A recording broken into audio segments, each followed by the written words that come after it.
on your Instagram? No, I'm so sorry. Drop your YouTube in the chat so that people can just click it and go to it. Okay, okay. Well, no, so like, the way I've been doing is, I don't know if you I don't know whether you noticed that I did a replay of the last room on my, I suppose today. So I will get people there eventually. I will basically send them along. Who's here that we haven't mentioned? Because then I've got to say a few people. David Jones is in the house, and Melissa, Thomas, Michael. Yeah, Lewis, I see you. Happy New Year, all of you. So Evans, I think I'm meeting you on Wednesday. I think I'm glad you're here. Evans wants to write a book, so that's a good thing. Michael, will see you as well. Miss Melissa Houston is here. Oh, how lucky! I feel blessed now. If Melissa Houston turns up, then it means I'm alive.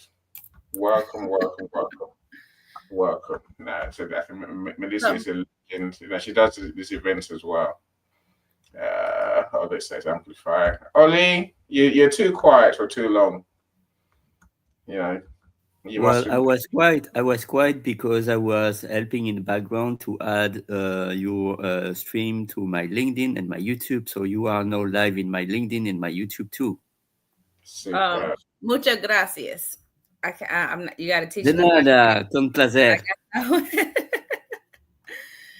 Okay, so I am now going live on my Facebook and my Instagram as well. So one of the things that we'll get into deeper when we do the networking audio room, I think you said Fridays. I will nail that down today, but I like for people to drop where they are in the chat because there are so many people that are here in America that are looking to do more international business.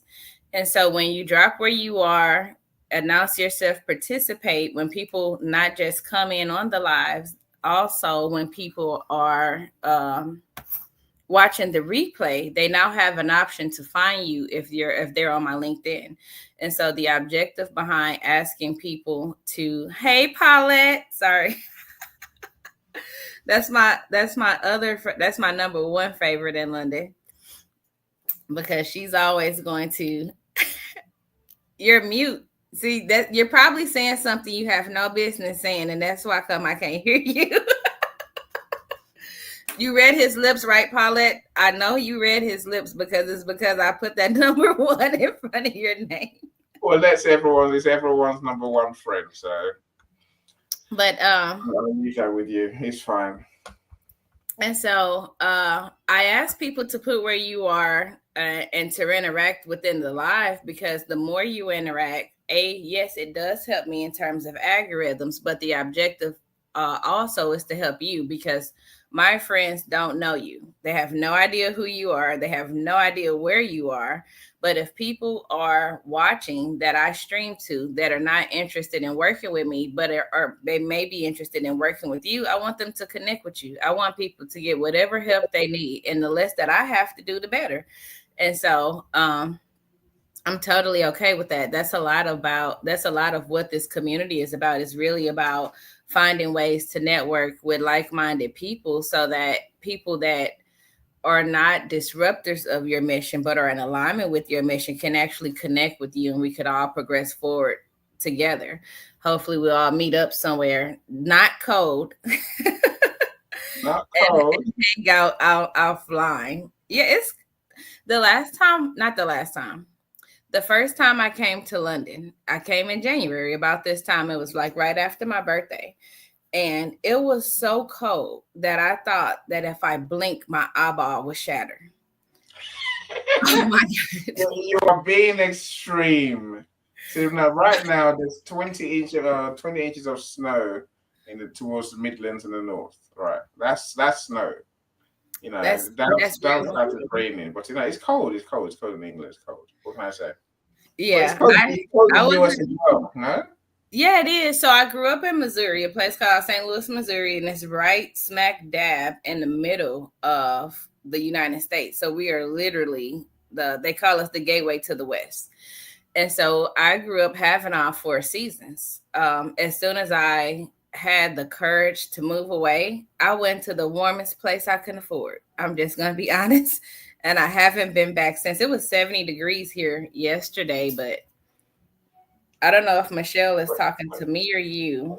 No, all of us. When do you have your winter, Coach K? So it's supposed to be right now, but it didn't get the memo.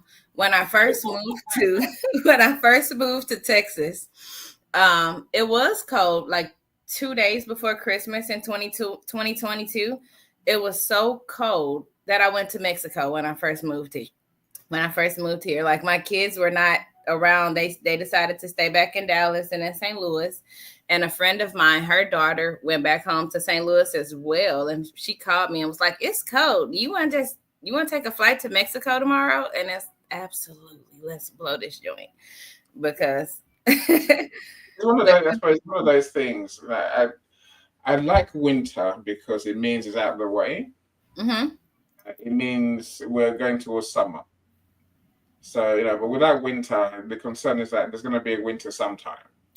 And Yeah. in this country, there's nothing worse for me. When I was younger, not when I was a kid, when I was younger, it's freezing in May. I'm like, what the hell? It's May. It's nearly summer. It should be warmer. But the evenings are cold. I used to play football. So literally, in May you see me in gloves, literally in a jumper, go and play football. Yeah. So I'd rather got cold now and it gets out of the way. Get it out the way. And it doesn't really help. It stays cold until May, and then June we have a good one hot day or two. Then start complaining it's too hot. Then we have more hot days in July, and then summer's finished. It's over, right? Now, I will say I love coming to Europe in our summertime because the summers here are way too hot. Like I don't like Texas in the summer. Complain, you can't be too hot, can it? No, yes, it absolutely can. And I'm starting to question Davy Crockett. There's these sayings around Texas that says Davy Crockett told people, "You guys will go to hell and I will go to Texas." And I'm starting to wonder where I moved to, because some days it feels like I moved to hell. And so it's like there is a such thing as too hot, and Texas proves it. Yeah, no, I think it takes a lot for it to be too hot. I mean, Nigeria is hot. No. Egypt is hot. No. When it's 50 degrees in a day, you can't. You dare not go out, otherwise you might just burn to death. I feel like that about Texas. Like I went to Nigeria. I love hanging in Abuja. Abuja is probably my number one place to go hang out at, or just because of the friends that I have there. I love my friends in Abuja. They're the most genuine people I've ever encountered. But I could deal with the heat. I've been in like the summertime and in the rainy season as well. I've done Egypt and I've done Dubai. There's times that I've been in Dubai and it's maybe 115 to 117 outside. I don't get sunburned. I come back to Texas and my I felt like fried turkey bacon or something. Like it was just terrible. I was all burnt up, and I'm like, how do I survive 115 in the desert and come back to Texas and get fried to a crisp? I guess it happens, right? I said last time I went to Nigeria, I don't know what, and I thought, okay, let me go for a walk, and I knew it was going to be a fair trot. So literally about a couple of hours of walking. Mm-hmm. I walked along. I was trying to go to a different town for the sake of it. I could have called taxi, but I refused. I just went and walk. When I came back, I literally passed out for a couple of days with heat stroke, sunstroke, heat stroke, literally. I wasn't burnt physically. It feels like my head was burnt. I didn't learn to protect my head. You didn't wear a hat. No, but since then I've learned to wear a hat, and then literally I burnt, or I slept for a couple of days, and I thought never again. Well, if I go on holiday to Egypt, no, I'm not going anywhere. There's midday sun. No, there's just no need. I will admit I did not hang out. I was only in Egypt for a day, and I didn't hang out in the daytime. I got there during the day, and most people were sleeping. the city came alive as soon as the sun went down. And so I did get an opportunity to like, my driver took me to the bridge of the Nile, and there were like locals just hanging out, partying all over the bridge. And so I did get to hang out with the locals and see the Nile and try some foods and some new drinks, like I always say. I tried new food and new drinks. They had the best hibiscus tea, like one of the best hibiscus teas. That's my thing. Like I like hibiscus in different variations. I like it hot. I like it cold. It really doesn't matter. She's swearing again, my friend. She's swearing about funny teas, I tell you. Because it's delicious.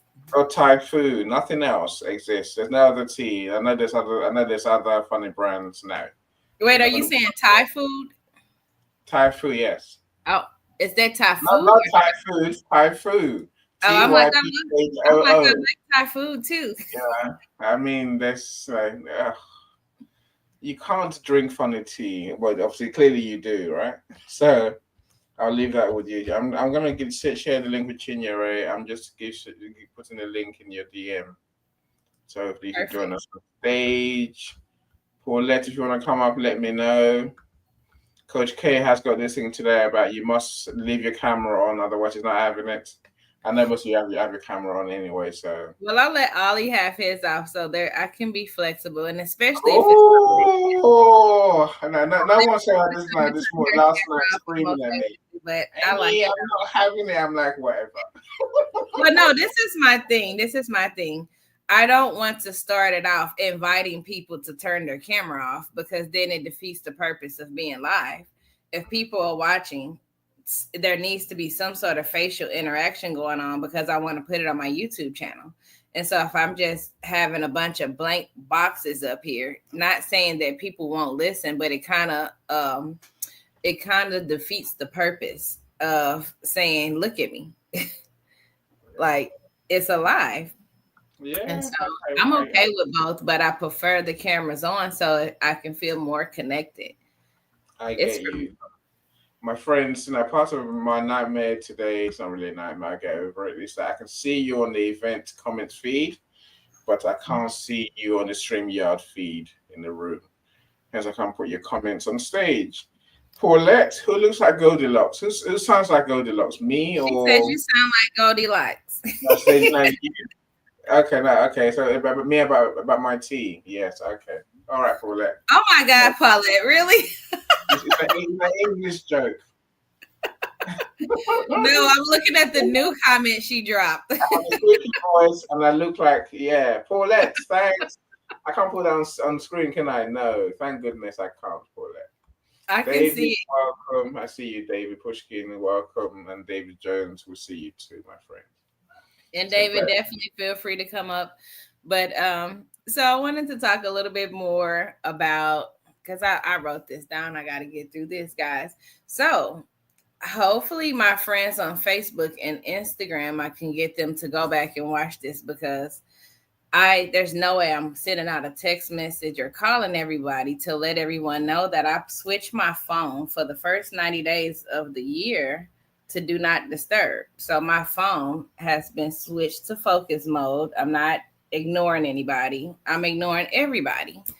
And so my business line is still ringing, but hey, see, she knows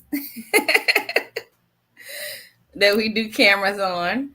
Welcome. Glad you're here, Chinyere. One day they get your name right. One day, they don't right now. Today we'll get it right. Pronounce it. It's Chinyere, right?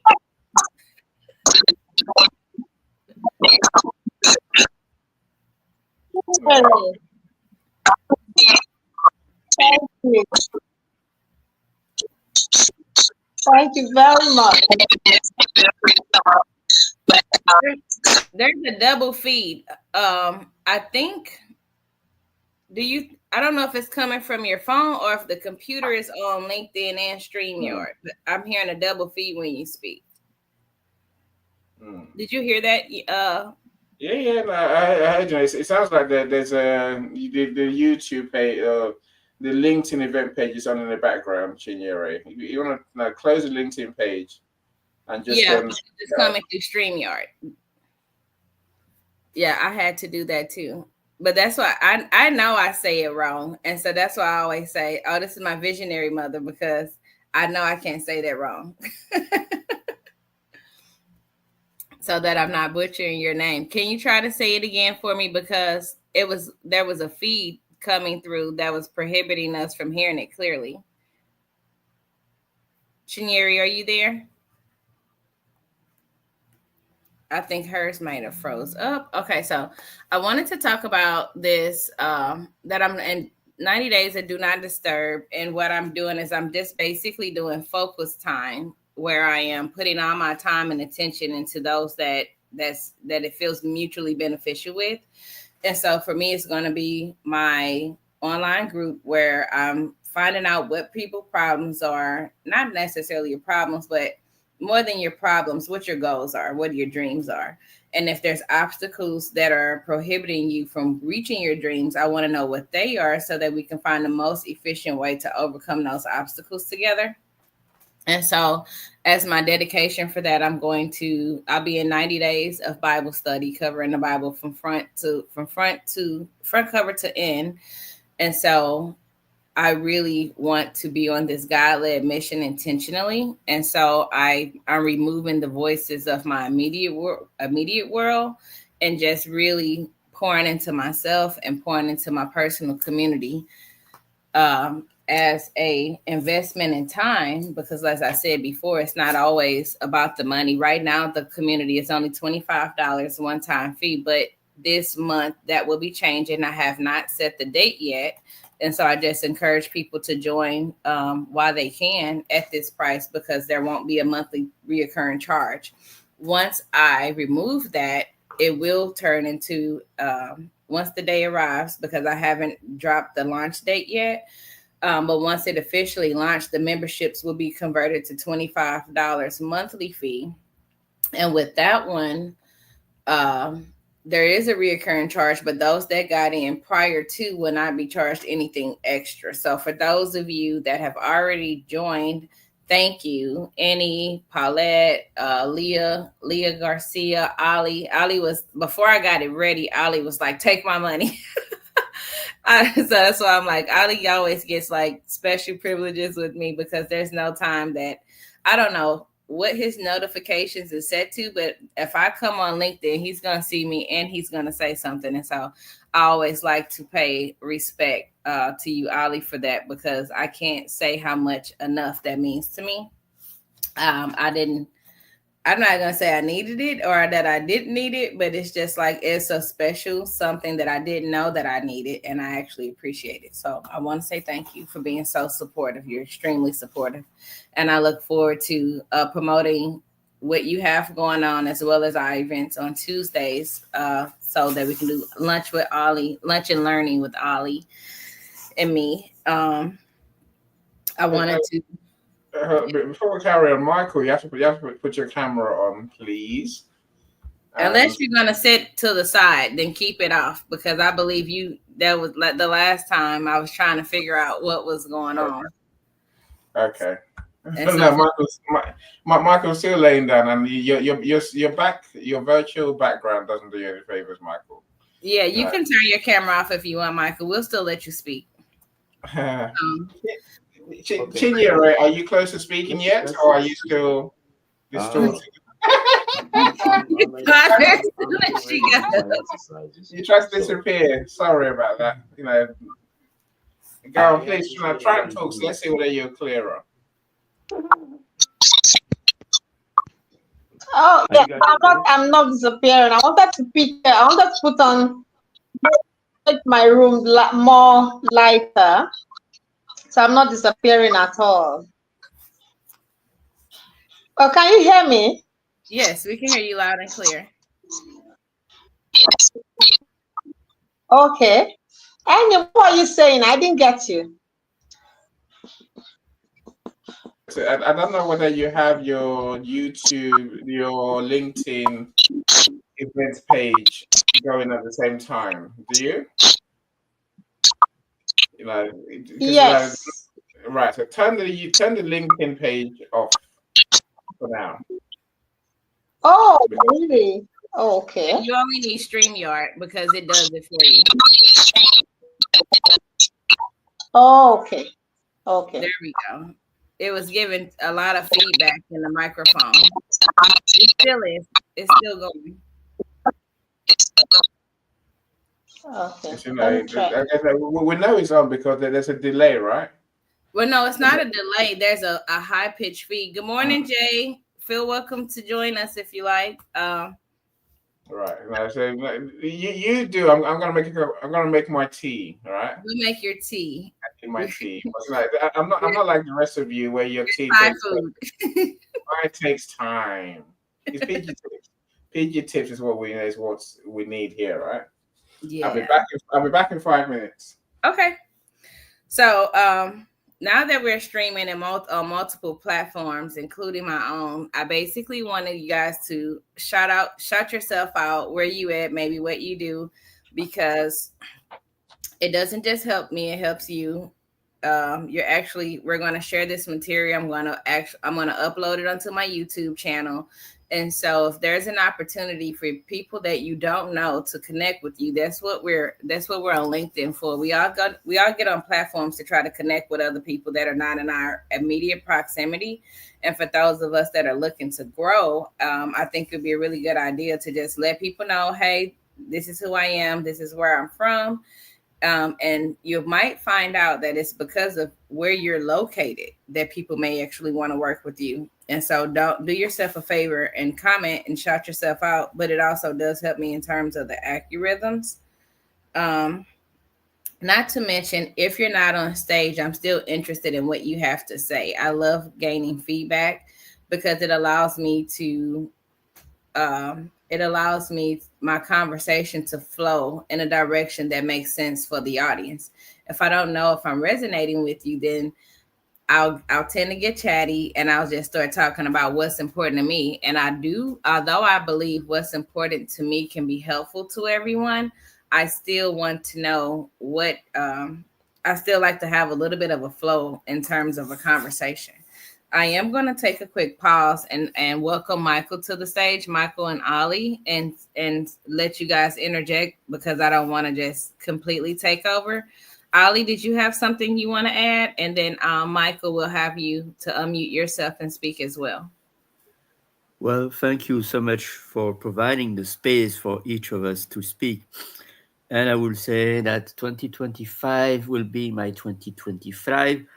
Last year was challenging. There were good things, there were bad things, but it's like I win or I learn, and I both win and learn because I made things happening.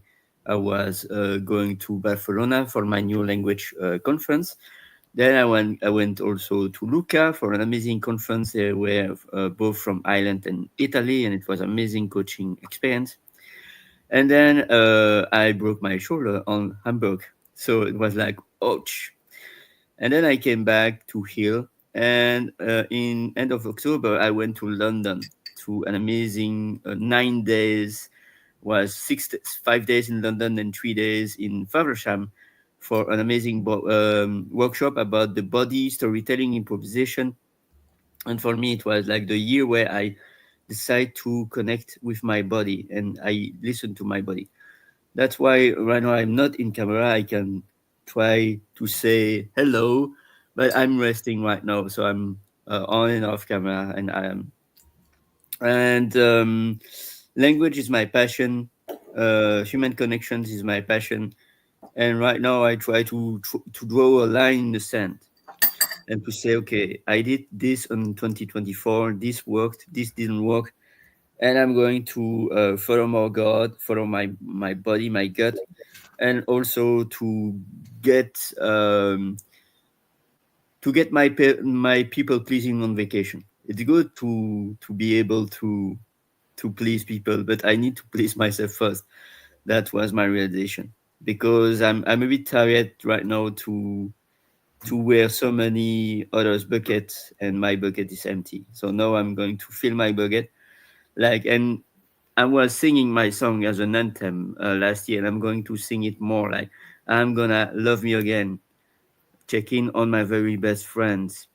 Find a wind to fill my sails, rise above the broken rails. That's from Elton John. I'm gonna love me again. So that's it. Thank you so much, and I yield the mic. Absolutely. Thank you for coming in spite of how you feel and for participating. That really means a lot. And I'm wishing and praying that you get well soon. And if you need any help from me that I could actually do, just feel free to reach out. Although my phone is on D&D, you're one of the people that are able to contact me directly. And so if there's a way that I can be of assistance, just let me know. As it pertains to the technical, I'm terrible, and you and any are my guys with the tech piece. But if there's something I can do on the front end, promoting or marketing, or if you just need to talk, definitely let me know. Michael, welcome to the stage. You feel free to unmute yourself and give us your thoughts. Hi. Good evening, everybody, or good morning, good afternoon. How are you? I hope you're all doing well. Salute Olive. Come over to. I am just interested. The last year was basically a year in which I had entered LinkedIn and was kind of like swimming through it, trying to figure out what was going on, and got a hold of Annie. Annie somehow introduced me to audio rooms, and I've been listening ever since, following him and following others who I was introduced to. Specifically, my first people were Leslie and Paulette. Those were the first people I met or even listened to. Their audio rooms were the ones that I listened to. The Motivational Mondays. That was quite interesting listening to them. And then from then on, just continued, and that became more and more of a passion and something that I enjoy doing on a weekly basis. I'm getting a little bit busier now with work coming up starting Monday, so I won't have that much time and energy to actually look into joining you guys in audio rooms as much as I possibly can. Give me about 3 months or so. I hope to get back. But I'm really interested in also connecting with people and basically communicating with them, finding out what I can do for them if they're inclined to ask or request. That something that I can that I can pour my energy into, just a little bit of it that I have, and the extra that I have to put in there, I'll certainly do it. At the same time, I'm just going to continue doing that, wishing people happy birthdays, focusing on connection, but at the same time also trying to figure out if there are any people who are out there interested in agriculture, specifically in the areas of cocoa. If anybody's interested in purchasing cocoa, since my dad owns a farm, so he's trying to produce the raw product and get it out. And he's got about a year or so before he starts, before the cocoa is ready to go. So just wanted to talk and see if there's any marketing that I need to do, any face-to-face communications, or even Where are you located, Michael? I'm located currently I'm located in California. Oh, okay. Yeah. Where's the farm? The farm is in Uganda. Okay. And that's in East Africa. Okay. So it's going to be Ugandan cocoa, and later on down the road, we're going to be doing black pepper as well. But the cocoa is what we're focusing on, since we've got about 10 acres of that, and we're building up to go to 20 acres. And if anybody's interested in cocoa, just let us know. What we'd like to do is to get a grinder and start producing and distributing grounded cocoa from Uganda. So if anybody's interested, let me know. I'm gonna write that down. I have 2 people that came to mind when you said that. Mm-hmm. A good friend of mine, she inherited. Her land is in the Ivory Coast, but she's the president of the Ivory Coast community for Dallas. And she inherited 30 acres of cocoa farm in Ivory Coast.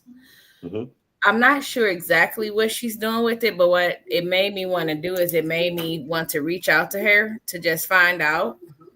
And then I have another friend that does holistic, that does like farming and holistic products in Abuja. She's actually in Abuja, Nigeria. So I can reach out to her as well, because now with that one, I know for sure she takes products, mixes different things together, and makes products, but her products are already in the grocery store. And so, but cocoa is not one of them. And so I don't know if she'll be interested, but I am going to see if she would be open to connecting with you. I wouldn't mind at all. Cocoa is a product that you can put into your product. Most recently, I've seen it in shea butter, where they actually blended cocoa and shea butter, and you just got the cocoa scent in your butter. As you put it on, you smell like chocolate. Natural products. Yeah. So you need to also be in touch with the ladies here that are doing natural products. I'm in a couple different communities, because it's not just my community. I have my own, but then I also join other communities. And this is one of the perks of being in my community. So I really want to urge you to consider it. I don't make my own products, but I know other women that do. And so when you speak of it from a shea butter perspective, then that gives me a different type of client that you will want to market yourself to. And I would say that the ladies on social media that you see making their own products, that would be a really good network and lead source for you to, like to have conversations with those people. Yeah, I definitely want to do that, because I'm pretty sure they're going to be looking into changing their brand or adding to what they're actually producing. So cocoa could be something that they could add. This is something else I want you to do. I want you to put it in the comments, even though we're speaking about it on the live. Put something in the comments in regards of you have organic cocoa from Uganda, so that if someone comes and looks at my replay or sees this video on my YouTube, and you could be of use to them, then they could literally just go to the comments, see what you do, and say, oh, I need him, or I want to work with him, or whatever that may be. And so they'll be able to just click straight to your profile. Like, they can go through me to reach you, but then I'll charge a referral fee. But if you want to just put it in the comments, I'm not the type of person to say, don't promote yourself here. Like, that's not what this is. And my objective in coming here is to be able to give out free strategy advice. As my background is specifically in helping foreigners that are trying to navigate the business markets in America. That's how I got my started. That's how I got going in business strategy here in America. All of my clients, the first 15 years of my business, were Nigerians that lived in my community, and they were trying to expand their brand or their product. And so when I hear things, I just naturally think of ways to connect. Say it again. I like to communicate with you, and I'd also like to get in touch with you. For sure. As well. So I will make myself available and sign up for that as well. I'll inbox you. I'm going to inbox you the invitation. I sent out one earlier today. I'll inbox you the invitation now that I know that you're interested, because the more and just so you know what to expect, I'll have breakout sessions. Although the primary day-to-day in the community is just affirmations, daily affirmations, to remind people of how to believe in themselves. The things that people around you may not be saying, it's a really good idea to read these out loud to keep that drive in your mental. So if you're not hearing it from somebody else, you at least hear your own voice. But I'm going to have weekly breakout sessions for members of the community to say, hey guys, what's going on? What are you working on? And if there's ways that I can just help strategize just like this, But it won't be on a live. It'll be more private with just the members of the community. We'll sit and you grab your paper, take notes, and if there's someone in the room that say, "Hey, I need you. We could do this or whatnot," then you connect with that person. Okay, that would be great. I also wanted to find out, in those sessions, do you actually record those sessions? Because there are times when we're probably not going to be able to attend, but we definitely want to follow up with you. Follow up with that session to see if there's any good nuggets that we can follow up on later. I haven't decided yet. Ali is still teaching me how to use Go Brunch. I'm going to host those private sessions on Go Brunch. I believe there may be a way that we can use StreamYard and still record, but I'm not 100% sure. And so I don't want to say yes or no with that one. Yes, but if there is an example. Well, no, I'm saying I don't want to say if I'm going to record those sessions, because depending on what people are talking about in their private business, they may not have their proprietary information preserved properly. And so these are just private groups coaching sessions. I may or may not record them. But you may have the ability to book a one-on-one session if you're not able to make it. Like I'll try to get a general consensus of when is the best time for people to make it at one time. But as the community grows, there's not going to be a perfect time for everybody, and it'll resort to what works best for me. Or the members of the community only, I can allow to book personal sessions with me, but I'm not doing personals to the public at this time. Okay. But we'll make something Saturday, work. Sundays in general? Say it again. In general, will you be able to do it Saturdays, Sundays? Mostly. Yeah, I'm thinking about Saturdays because I really want to host my class on Saturday mornings, and so I could actually do sessions right after that. The class invites will be added to the group as well. And what I do is I actually teach a class on visual mapping and legacy planning, but it also allows me to get to know you as a person, because the way that I strategize is very heart-centered. And so I like to find out who you are and what you like at heart, and then I pair it with what makes you money. And then we try to find creative ways to market you or your product in a way that doesn't disrupt your already existing life. Does that make sense? That makes sense. That's a very positive thing to do. And I'd certainly like that kind of a partner to be able to bounce what you call it? Ideas. It's kind of like whiteboarding. Yeah, kind of like that. Yeah. I like yeah. that. So I kind of like the idea of doing Saturday morning whiteboarding sessions because it allows me to charge individuals a lot less than what I charge one-on-one. It allows other people in the room to pour into you as well. That's also a really great benefit, because this is just my idea. Somebody else sitting at that table may have a totally different idea that may work even better for you. And I really want you to take and jot down all the ideas, think about it, pray about it, whatever your process is, and then move forward with what feels right in your heart, because I believe that God will lead everybody if they just take the time to quiet their mind and listen to the positive voice in their head. That's what I'm learning. That's what God is, And so, and thanks to now, hopefully she's going to tell us how to say her name without any extra feedback, because the LinkedIn was cutting you off as you were trying to say. But this is my visionary mother that's here on the stage that's been helping me prepare for my 90-day Bible study with my church. And so what I've learned, like learning who I am from a biblical standpoint for me, and I'm not saying that this is the route for everybody, but for me, learning who I am from a biblical standpoint allows me to pour the right things into other people, because sometimes it's my opinion and sometimes it's not quite me, if you understand what I'm saying, right? Yes, it's all about energy. Exactly. Getting the right energy back and forth.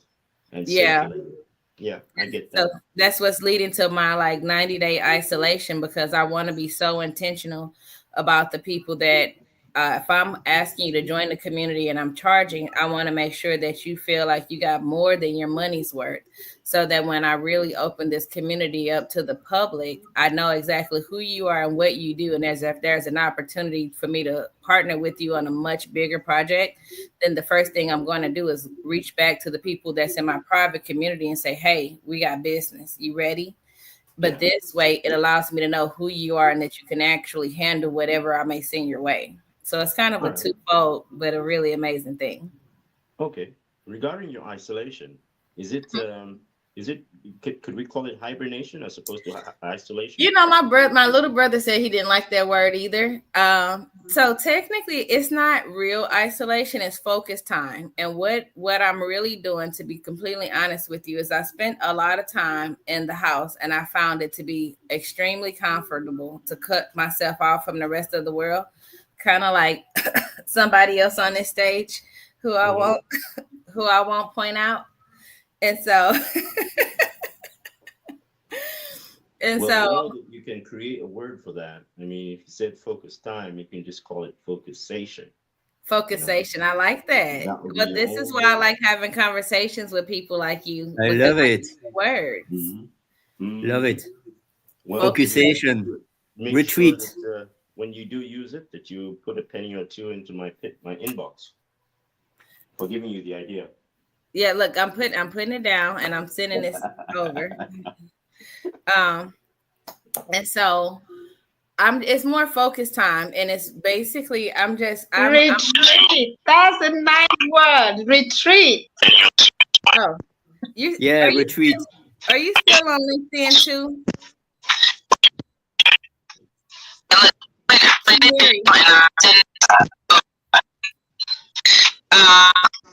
Turn your phone.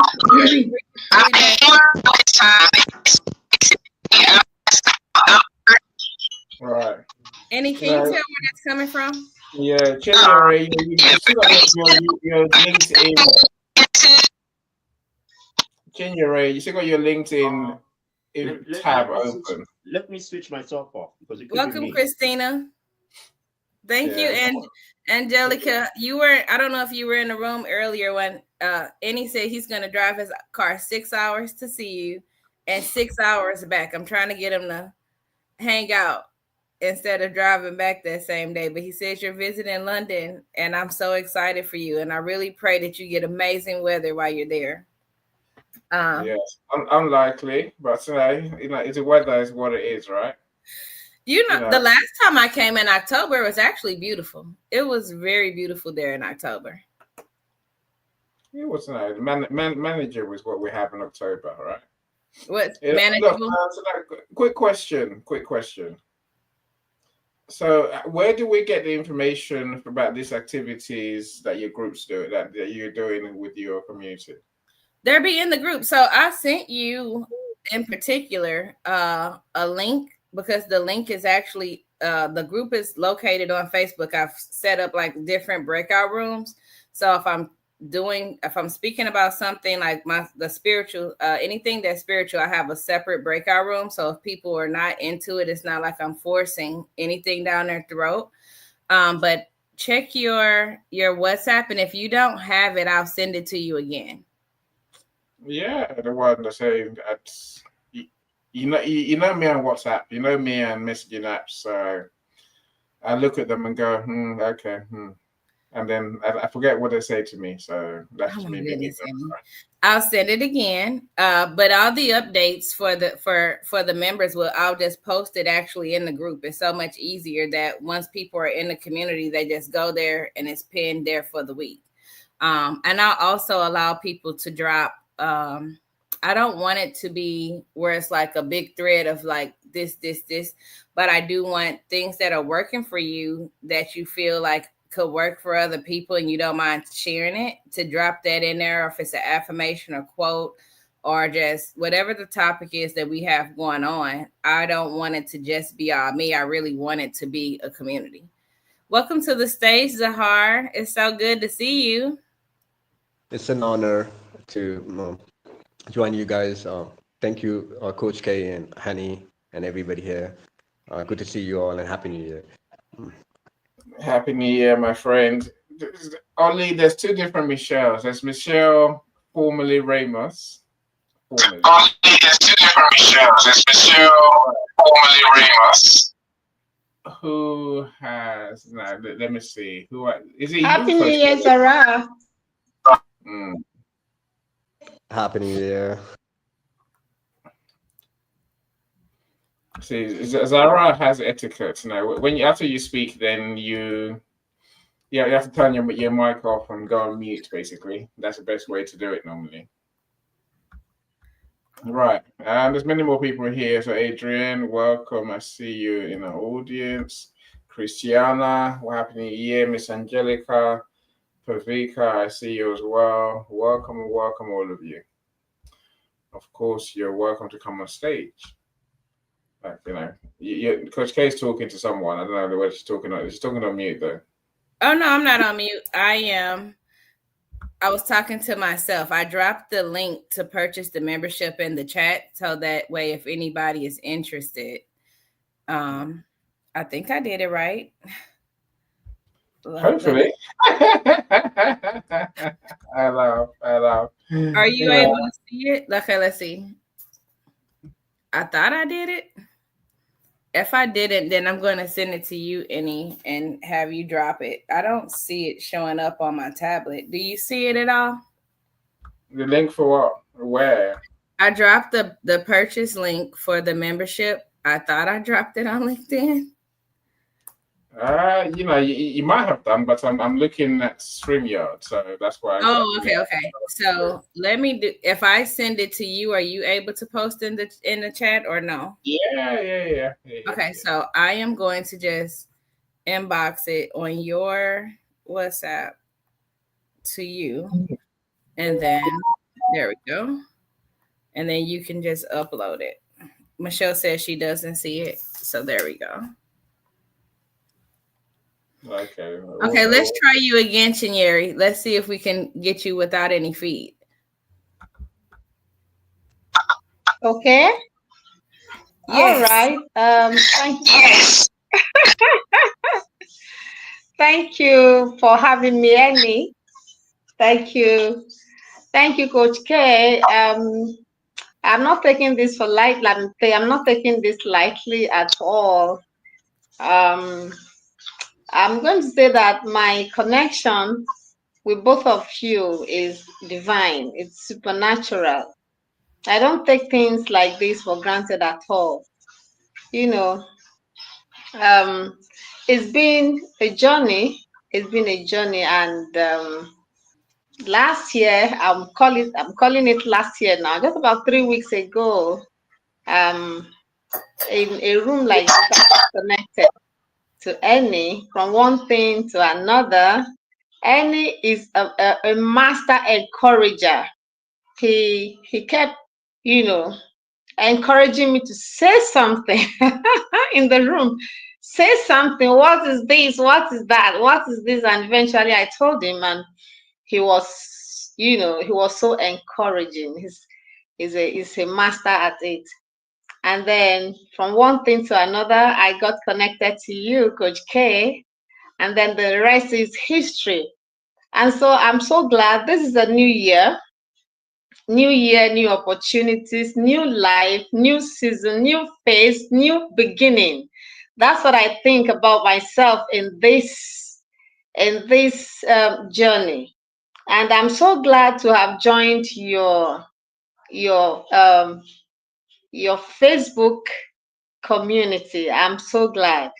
And the stories you shared with me and the opportunities ahead, I'm just so excited about them. And also, Annie, there were some things Annie told me that is just making me happy. So being here is should I call it? Okay, it's a great opportunity, which I know that in the very nearest future, there's going to be lots of testimonies that will come out of this. So I congratulate myself, congratulate Annie, congratulate you, Coach K, for what you are doing. You're actually helping God. Somebody says, no one can help God. It's not true. It's not true. Making the world a better place is also helping God. So thank you so much for having me here. I'm so glad to be here. Thank you.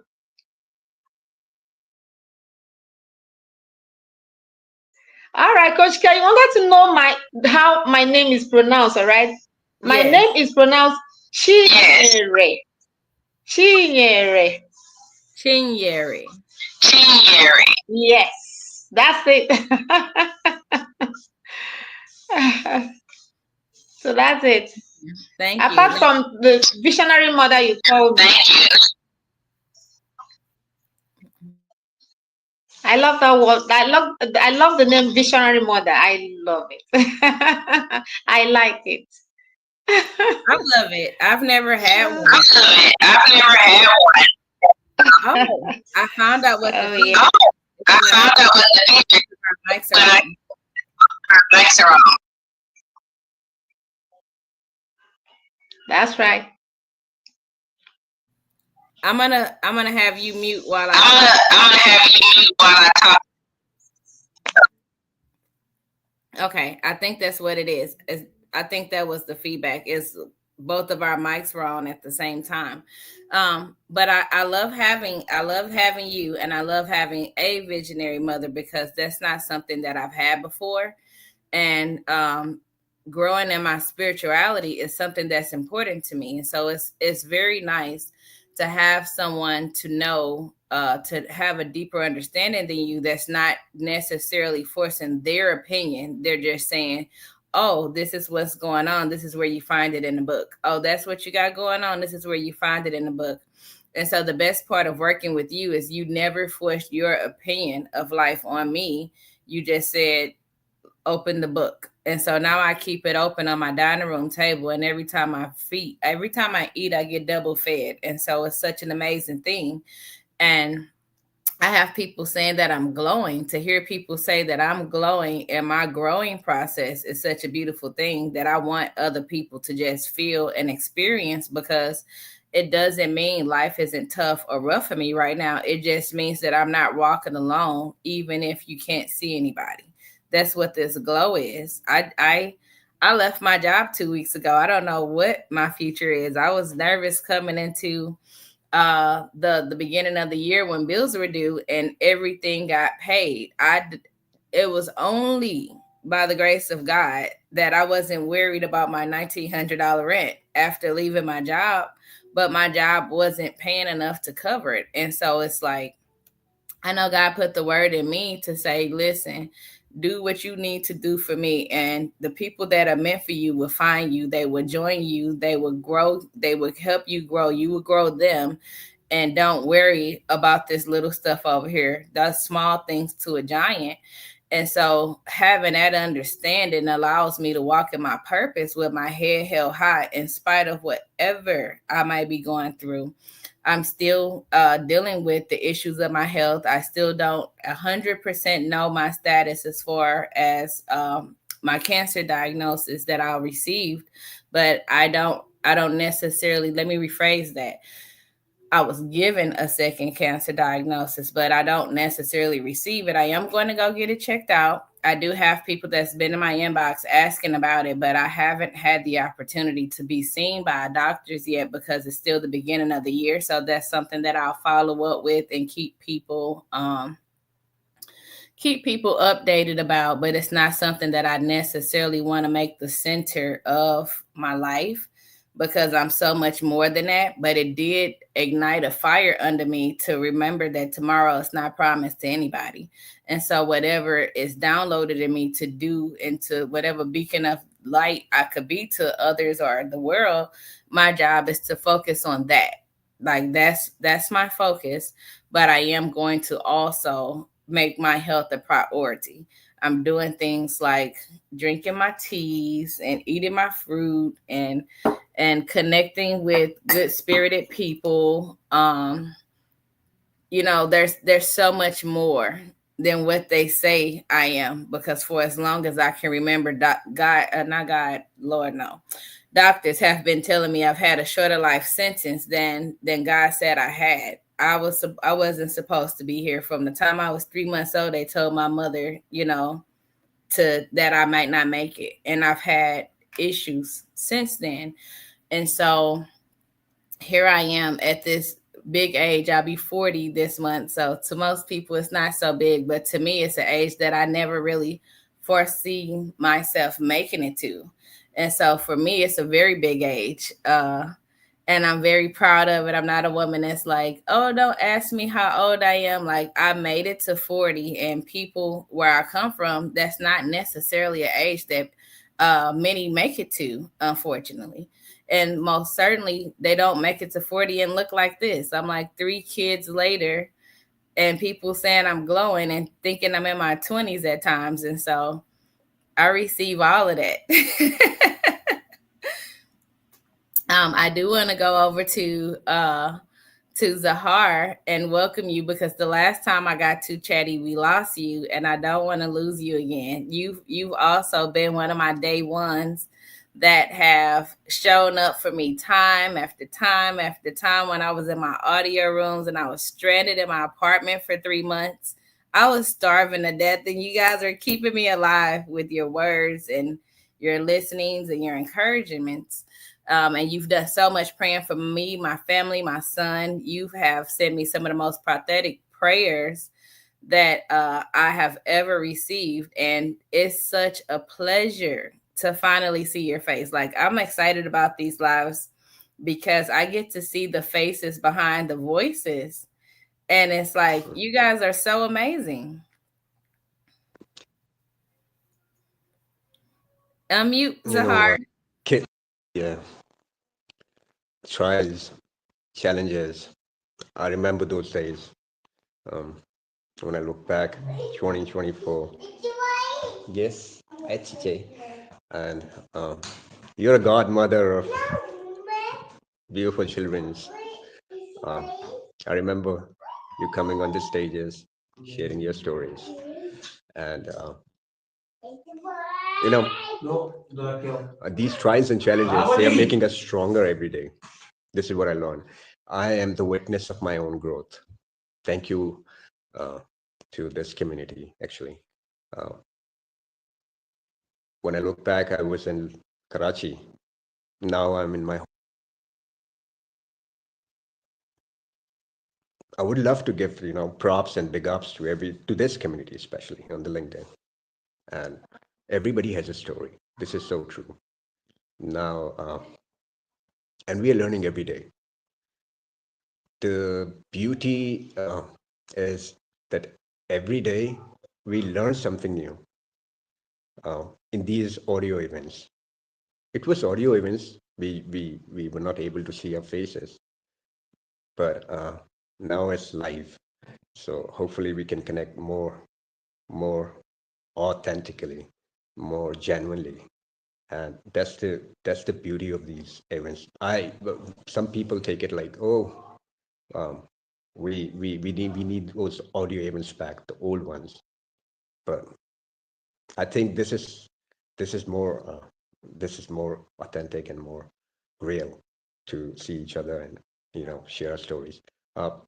Looking back to my journey, it was tough. Truly, it was tough.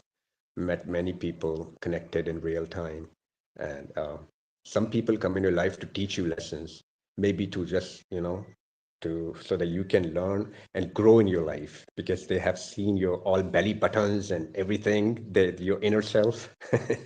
So they push you. Some good friends, some real friends, some genuine people, some real who really love you. They push you to an extent where you really wanted to grow yourself, right? So that's what I found here on the LinkedIn.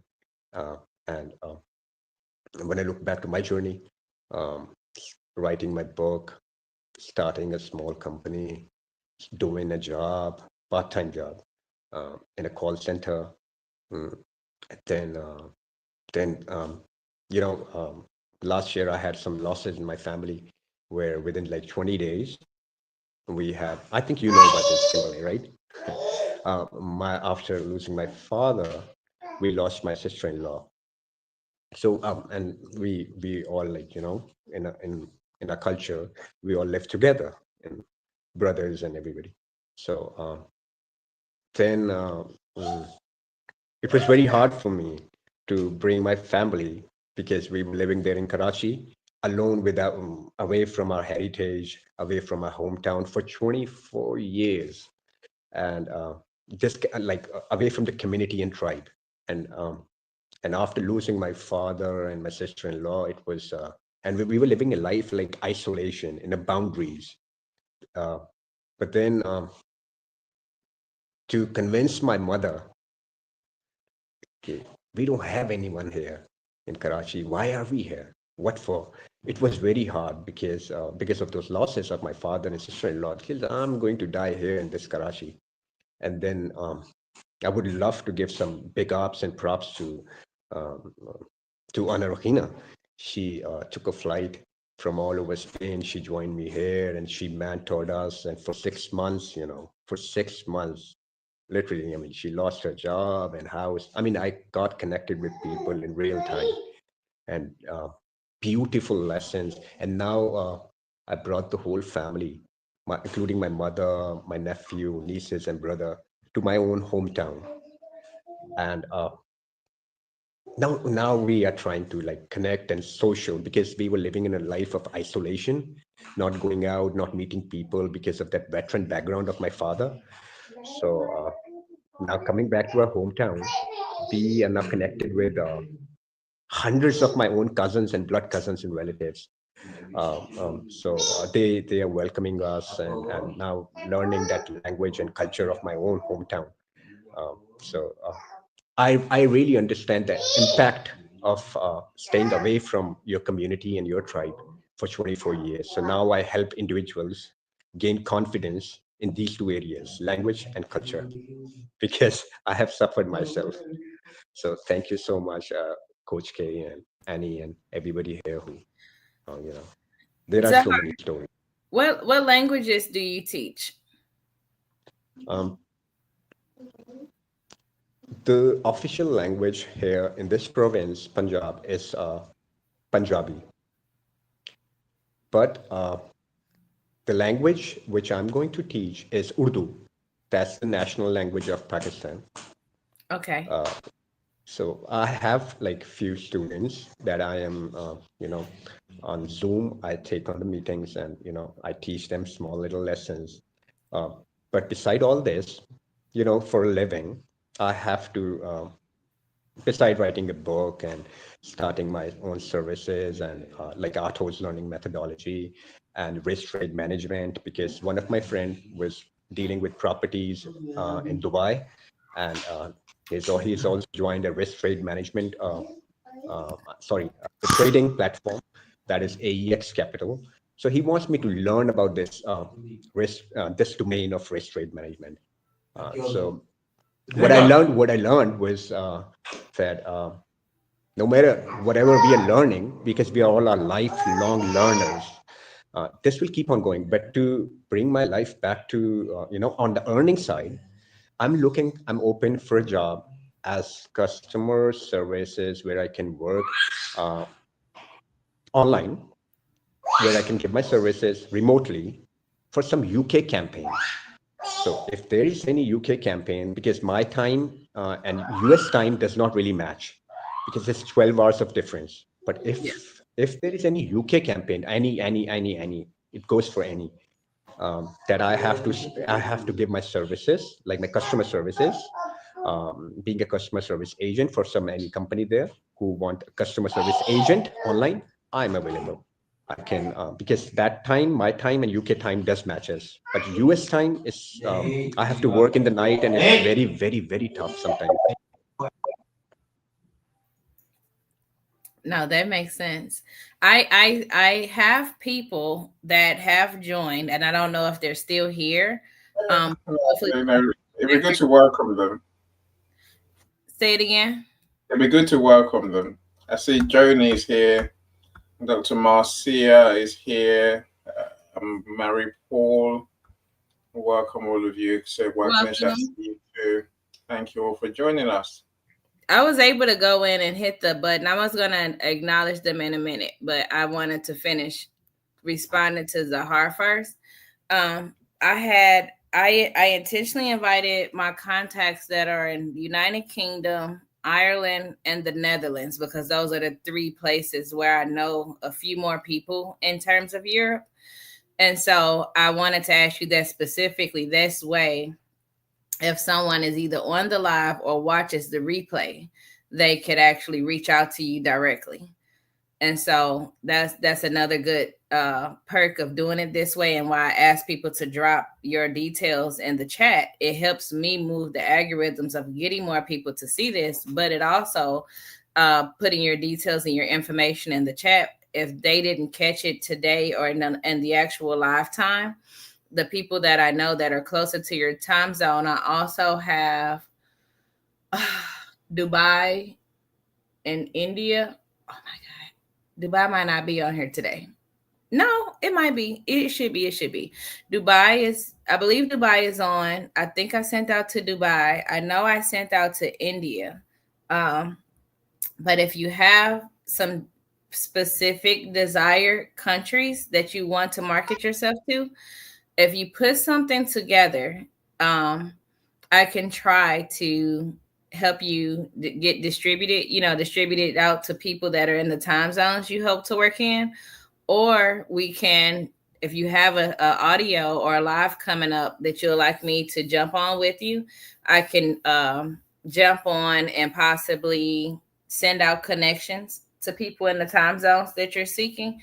So there's more than one way to be supportive all the way from America. Because if you were in a different time zone, I would definitely love to work with you. But I am hoping to come to that side of the world this year. So if I come over, then I'll see how we can collaborate. You definitely resonated with your story for me, because I've been gone from home for 11, 12, No, maybe Kinsley, 12 I'm years still. now. I Say it mean, again. I when you said you resonated me, Zarar, because I was being out of home for some time. I'm still out of my home, but every home is a home here, because of this big heritage and cousins and relatives. I'm still not at my own house where my mother is. I mean, even I don't call that my house my own house, because you know but every house here, especially where I am right now, because of this big heritage and cousins all over me, life here is very beautiful. So I never feel like alone, because of like the way I used to feel in Karachi. So Yeah. this is something, this is some legacy which is becoming my legacy now, that which I'm going to, I'm writing in my book. So hopefully this year, I'm going to come up with many things. But of course, I'm open for some customer service job, which where for some UK campaigns, like I said, especially if I can work online, and whether that's sales executive or customer inbound or outbound, any, because I was already working for Papa John's, but that timing was like very odd. Sometimes I have to go 3 o'clock in the morning, sometimes 2 o'clock in the morning, and it's getting very tough for me, especially the US time zones. So I'm open for work for UK campaigns. That is much, it matches to my time zone in Pakistan. How are you with technology? I'm sorry? How are you with technology in terms of, like, I know you said you're willing to do customer service, but what about like backups? task? Well, no, it's kind of like, you know how, like, so for example, I'm in the middle, like right now I'm in pre-launch stages. I have to do a lot of prospecting, some of it via email, some of it via DM, where it's not necessarily a call to someone, but it's just having somebody to go in and use the tools, because there are tools that are available to make it quickly, but it still takes time, and it's an actual task. And so in the networking room that Eddie and I have coming up, some of the things that I plan to discuss and talk about are different tools such as AI that makes our lives as coaches easier. There are several things that I'm doing to get the coaches that are here on LinkedIn into a different state of where I believe we all want to be and are looking to go and grow. And so these are just active things that I'm doing from where I'm at. And it's not that I have the finances to do it, but I do have the resources to do it. And so I'm just basically doing a pool of resources so that everybody benefits, including myself. It's not like I'm like Mother Teresa and I'm like, oh, I just want to help everybody for free. But it's like I'm really selling memberships to my community for they're like 25 USD. And the people that are in the community, I'm looking to go out and foster people that my community members need to be their clients and add them into the community. That's number one.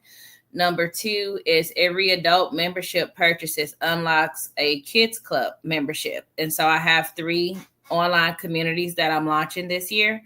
One is for LinkedIn coaches and general public. And the attempt there is to get LinkedIn coaches connected with people that need their help, as well as provide sustainable help for my coaches, because the comfort that I found in talking to you all, and I want to say in the middle of this, thank you, Dr. Marcia, because I see the comment that you left about this being inspiring, but you guys also inspire me. Like, the cool thing about the community that we in the LinkedIn family that we formed here is that we are other professionals that are entrepreneurs that have to deal with family life and so many other things.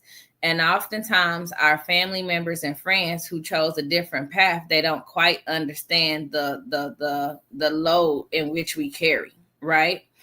And so trying to navigate the wearing of so many different hats is kind of like, it's very similar to motherhood to me, especially when I have my laser focus, back to the 90-day focation is what Michael told me to call it, the focation time instead of isolation. I'm coming out of isolation, honestly. I've done a lot of staying in the house since I've been here in Houston. And so I make it my business to go out, whether I'm driving Uber or going to libraries or hanging out at bookstores. I just do things that I naturally like to put me in the arena of people that are like me, that may need my help. Like I'm not necessarily a nightlife party person, but I love art and museums and music and bookstores and coffee chats and things of that nature. So I just do what I actually like to do alone. And then I normally would meet people that either need my help or need one of my coaches. And so I like to get to know you guys on a more intimate level in the community, so that if there's different things that you can do that could actually benefit yourself and your family, it's like, well, hold on, I know a guy, I have somebody that can do that for you. And it comes as a more solid referral. And so that's one of the ways that I'm able to build international ironclad referral systems, is because I generally try to vet people before I connect people, so that I'm not connecting you to someone that's going to waste your time. Because at the end of the day, our time is the most valuable thing we have. And it's so precious. And we all have a point in our life where we tend to undervalue the time that we have right now, or the time that we have left. And so, like I said before, I just use my little health scare to put the fire under myself. To, hey, I know what I'm supposed to do. It's time to do it, and get to connecting people, because it costs me nothing to connect somebody to you. And that connection, the right connection, could mean light years worth of work difference for yourself and your family. And so we're supposed. That's what Right. we're supposed to do. There was a time, Kimberly, when you said, when I literally said myself, Sarar, I was like, I'm going to give up. And that's when God said, wait, let me begin. You said, Sarar, I started meeting people and I started going out. And when you said isolation, you resonated me there, because living a life in Karachi in isolation was for 24 years, like I said, was very, very, very tough, very, very tough. And then losing your loved ones was more tougher. And then bringing your old mother back to your own hometown was more tougher than that. But like I said, now because of living that life of isolation and now going out to the companies and meeting new people, socializing with my father's colleagues, because of that veteran, like I told you, my father was in the army, so connecting with them, the seniors and juniors, the DG, ISPRs, and everybody. So opening my doors, connecting with people, right people, to see where I can, where I can. If yesterday I dropped my CV somewhere here, and it's a business process outsourcing company, a business process outsourcing, and the company name is IBEX. That's one of the famous company here in Pakistan, one of the top-notch company. But it's a call center where they have some US campaigns. Again, a US campaign, which does not really, I don't have any issues with the technology because as a co-founder of Atos Learning Methodology, um, we are all about digital literacy. I'm all about digital breast because the time where we are living right now is all about digital. It's like an oxygen for us. We cannot live without it. Whether that's AI, generative AI, large language models, or prompt engineering, or anything, I'm all into it for the last 14, 15 months. Whether that's like using some softwares like Ezra AI for calling and all. If you're into business process outsourcing company, like if you know how they work, they have set it up some big servers, and you're being monitored every second, every minute. It's a paperless environment where you're not allowed to use any paper, any pen, because people they place orders on the master line, and you're ready to take the orders and they're giving you credit card informations and all. So it's a sensitive job, but like I said, if it's a task base, I'm ready for it. I'm up for it, Kimberly, because beside all doing this, making people learn language or culture, or introducing my culture, or writing my book, that's not making me some money, right? By the end of the day, I have to pay bills. No, I don't have to pay bills actually, because I have so many houses there. I'm single. I can go anywhere, just taking my bag from here and go to another cousin's house. But somehow I have to, grow in my life to be somewhere. Tomorrow, what if Kimberly says, "Hey, Zarar, I'm coming to Pakistan to see you, to see your family. Let's do something." So I should be ready to host Kimberly, actually, Coach K. So I will look forward to it, and I would actually take you up on it. Like that's new for me, but right before I got to Houston, I was hosted for my first time in terms of like privacy. I've been hosted in Nigeria, but that was more business.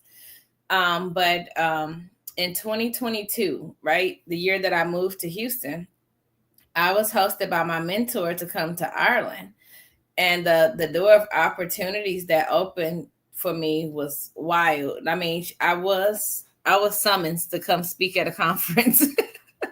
She's like my mentor. Is like she's kind of like, she's my mentor, but she's also like a big sister to me. And so whenever she tells me to come, I tend to try my best if I can. And while visiting Ireland, she allowed me to stay with her family for like a week. And it was so cool because one of my things that I really enjoy, especially as I get to know people, is immersing myself in their culture so that I can deeper understand them from a deeper level. And so my love of travel doesn't come from just like wanting to put stamps on my passport or go to visit tourist places. I'm such a people's person that I generally don't want to do anything tourist. I want to see children. I want to go help. I want to go try the local foods. I buy the local fabrics. I get my hair done. Like the stuff that you would think I do in America is what I actually do when I leave America.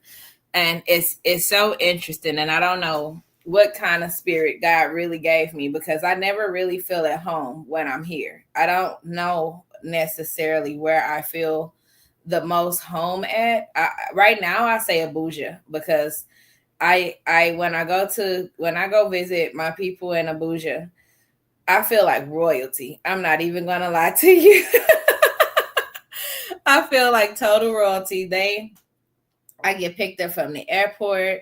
I'm going to go and get food. They're not asking if I'm hungry because they understand how long the plane ride is. And so there's this little family-owned restaurant that I'm obsessed with, and it's a total hole in the wall surrounded by stray cats. And that's where I want to eat the first time I step down every single time. Without a doubt, I go to Yahuza. It's Yahuza in Abuja.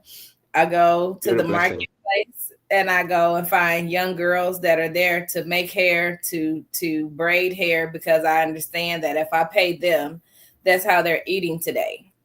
And so instead we have big universities here, like we have like 250 million people living in Pakistan, mashallah, and big universities, and 80% of the population of Pakistan is from age 18 to 24.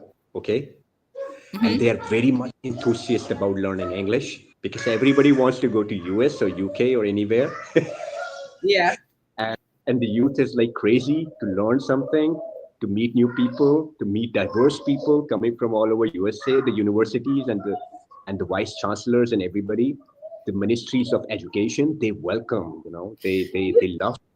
You just gave me such a good idea. Maybe we can put something together. And if you can help me put it together, I don't care about you making money off of it at all.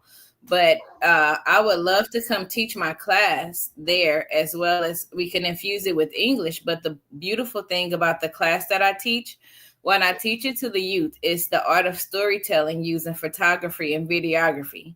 And so infused in that class, I could actually teach English words and phrases that they're able to pick up on. And if you're there to help me translate, because I'm going to charge for the class, and I can just pay you to be my person. What I can do, Coach K, that I know someone in my connections on the LinkedIn. He is the Prime Minister Youth Chairman.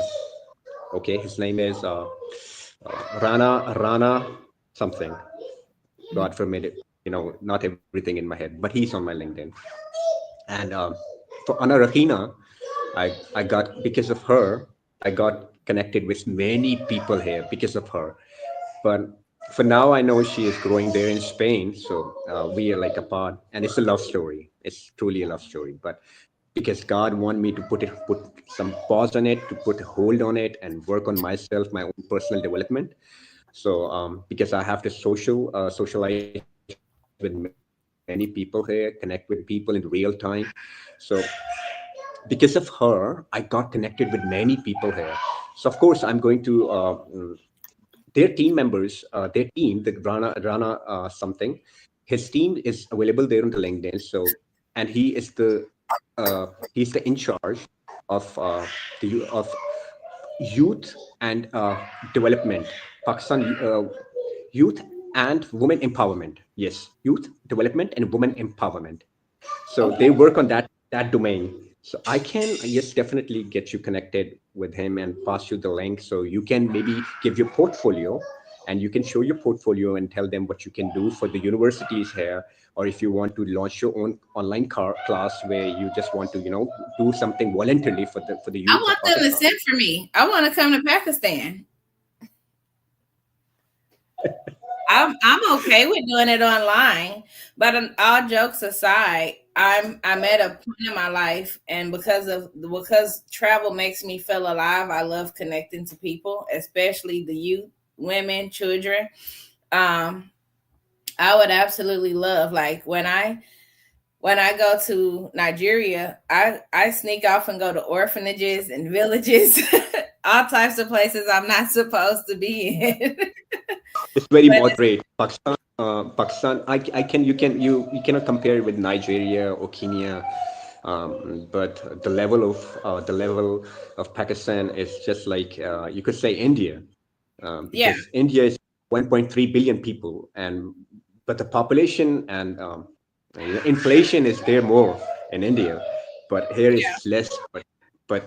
But education standards and we are still under development, but lots of things are happening. That's okay, because the comparison to Nigeria is some places that I go, some places that I go, they're not always fully developed. That's why I say I go off to the villages and to where the people really need my help, or I try to go find people that are marketing their personal services, because when I see that, that means you're trying to feed your family. And so it's not all about the glitz and glam of it, you know, for me, because that's when I leave America, I leave with an open mind. And so whenever I step into new territories, that's just what it is. But like, I've not been to India yet, but the goal for me is to do more of a Southeast Asian tour, but the Middle East is clearly included in there.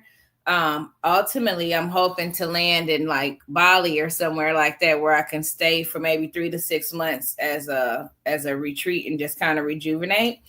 But to teach this class would mean the world to me, to be able to do it in other places and to immerse myself, because my tester group was first generation students here in Houston that come from all over the countries.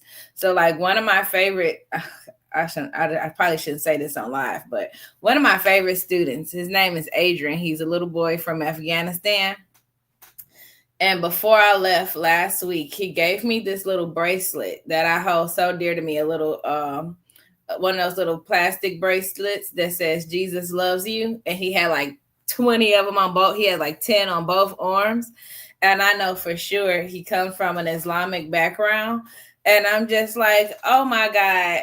And I'm like, he's like, can I give you a hug? And I'm just like, alhamdulillah. Absolutely. Absolutely. Because it's like, for me, children are so the gateway of the way of just really knowing how life is supposed to be, because the beauty in teaching and helping kids is one thing about kids is they're going to tell you what they see, whereas adults, they kind of hold back. And so it gives me life when I am able to just be myself and walk into an atmosphere where that's enough. And these kids are like, you're from where? And you came here to see us, to pour into us. It's like they make me feel like a rock star. And I'm like, that's the energy that I honestly crave. I don't necessarily crave that. Same like, you know, Kimberly, like it's you know, when you go to Pakistan, Bangladesh, or countries like, especially the Middle East column. Oh, I can't wait to go to Bangladesh. You have no idea. People will be like holding cameras, and you know, everybody like is like having a mobile phone and taking your pictures, and they're very enthusiastic about like meeting new people. Are you gonna let me drag you around with me if I do this, Zahar? Because I don't want to do it alone. Well, no, you cannot do this alone. We will be together. I mean, like, you know, now, yes, last time I was like alone there in Karachi, so I cannot host well to my own love. You know, it's like something. It's not a regret, because I'm growing continuously and I'm learning from my mistake.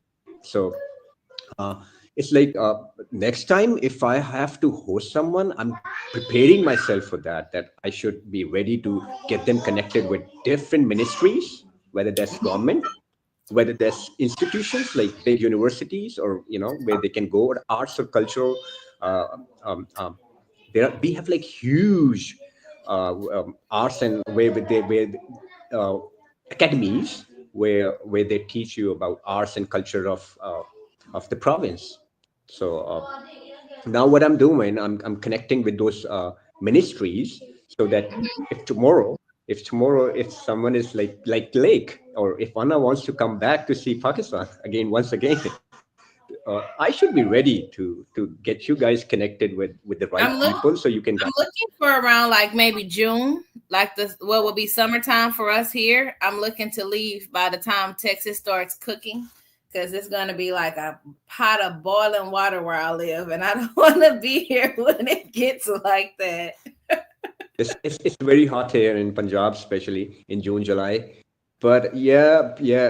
I mean, there's something about the excitement of being somewhere else. I could go like, so for example, I don't like the cold, but if I get up and go to New York right now, I won't act like I would if I walked outside and it was cold. I don't know what it is about me that just, like I said, travel makes me feel so alive that like when I'm hanging out in Dubai, I'm not thinking about the heat. All I think about is I'm in Dubai. I'm about to go outside.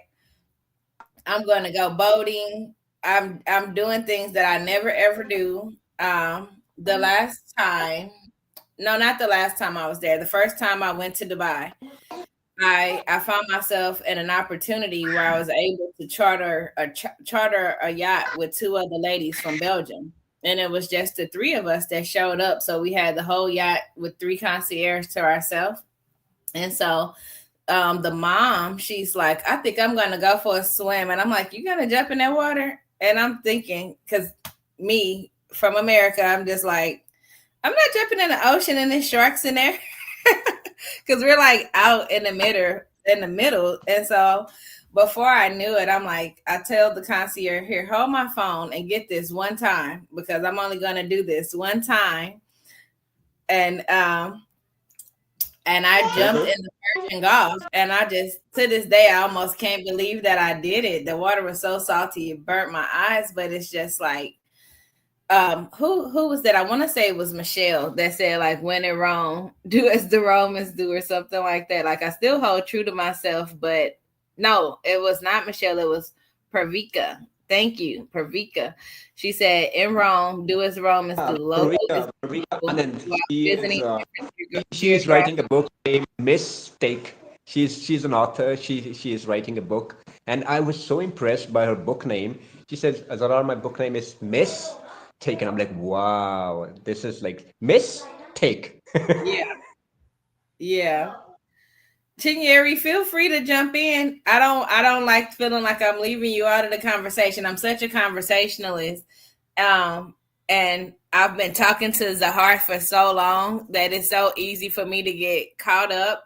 But absolutely jump in. Feel free. I understand that the natural way of LinkedIn, especially from an audio room standpoint, is to push mute, then this person go, then this person go, and then this person go. But to me, that's not natural. I'm not, I have worked in corporate. I've worked for Ford Motor Company. I've worked for AT&T, and there's a reason that I'm not there. I like living in the real world with real people in live time doing real things. And so although I've done speaking engagements, I prefer to be considered a conversationalist because it's just more natural. And it's like, I'm looking forward to hosting people on my YouTube, if just conversations with Coach K, where when I do take phone calls, they're recorded. And so I've already told the people that are very close to me, like, if you want to talk to me, you're going to have to go live so that I could at least monetize the things that I'm doing. So I don't mind having free conversations, but it's like, let's put it on YouTube, because people are not having enough conversations of where we really are, how we're really trying to help each other, but yet what can we do together to pull both of us out of there, right? And so, like, when I think about the conversation that you and I are having right now, I like the idea of, I'm in the middle of pitching corporate here in America. And so I'm restructuring my proposals to go for corporate. That's the reason that I'm not promoting one-on-ones with anybody, because I can put individuals in a group and we can help each other, and I could have special things for people.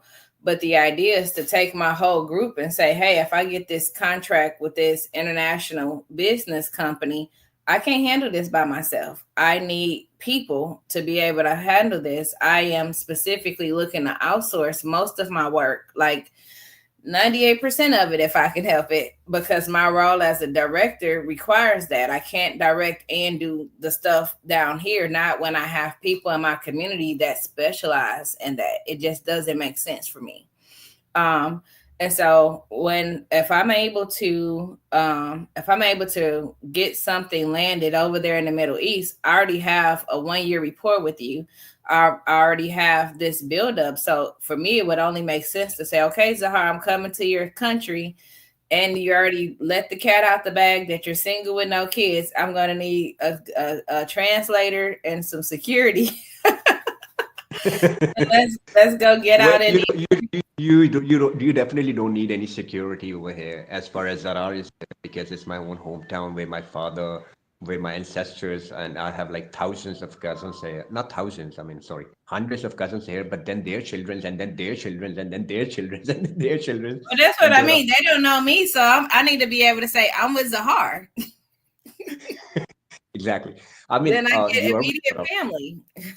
yes, and then what I learned, because we all are learning from our mistakes, and to connect with the right people, right companies, and right communities.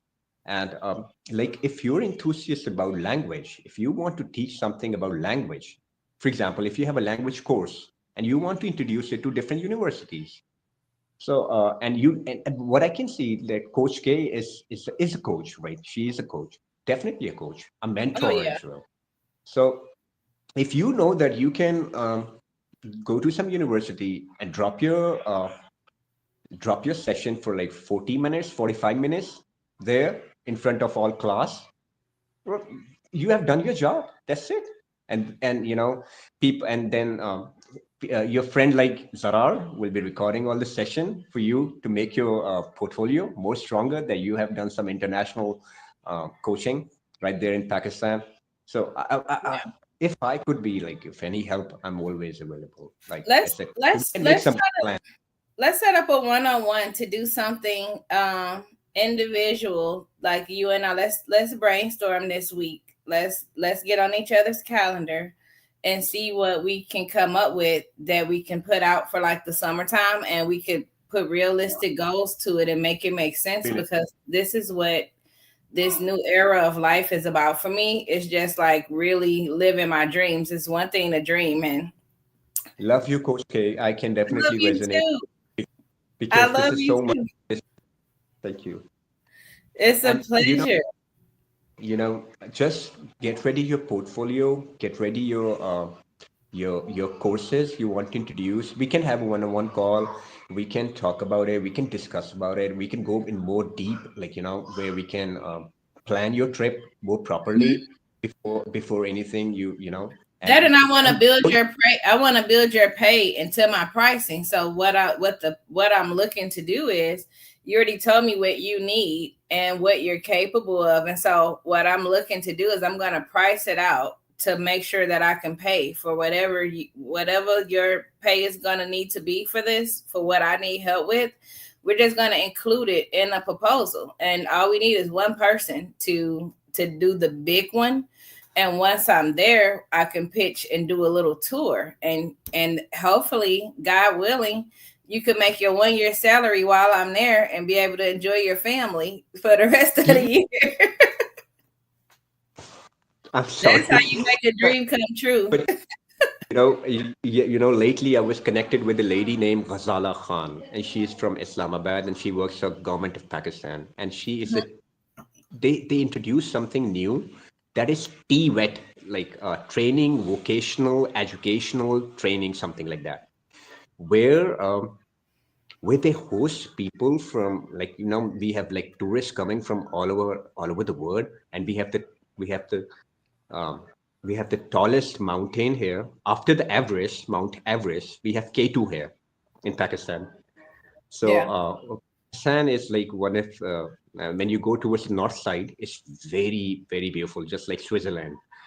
But now I got connected with some government officials who would love to welcome you and would love to engage you in front of for counseling the youth and empowering women.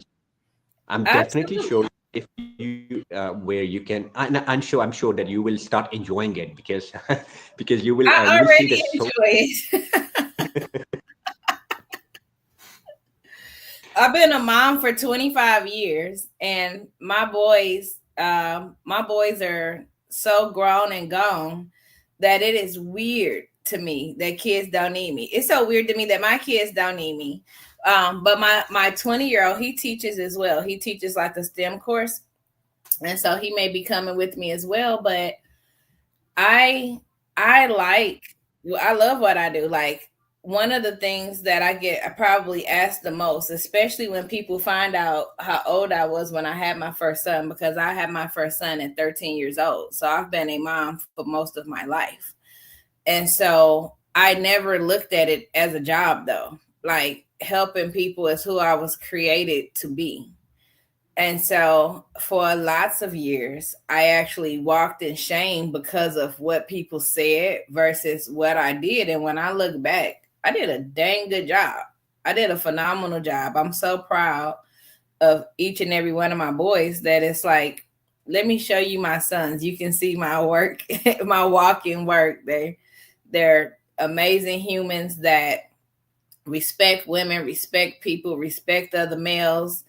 They don't have any children. Like they helped me in breaking the family cycle, which was what my biggest goal was breaking generational cycles of trauma and struggle. And I can proudly say I did that. I wondered if I did it. And then last night, as I was preparing for this show and realizing how much I forgot who I was, I go on my Instagram, which I have my Instagram open, and I'm going to add that to the comments so people can take a deeper look as if to who I am, because I don't want to be like, oh, I don't want to come across like, oh, because I love God, I'm like, I think I'm holier than thou. Like I'm on a work. I'm a work in progress.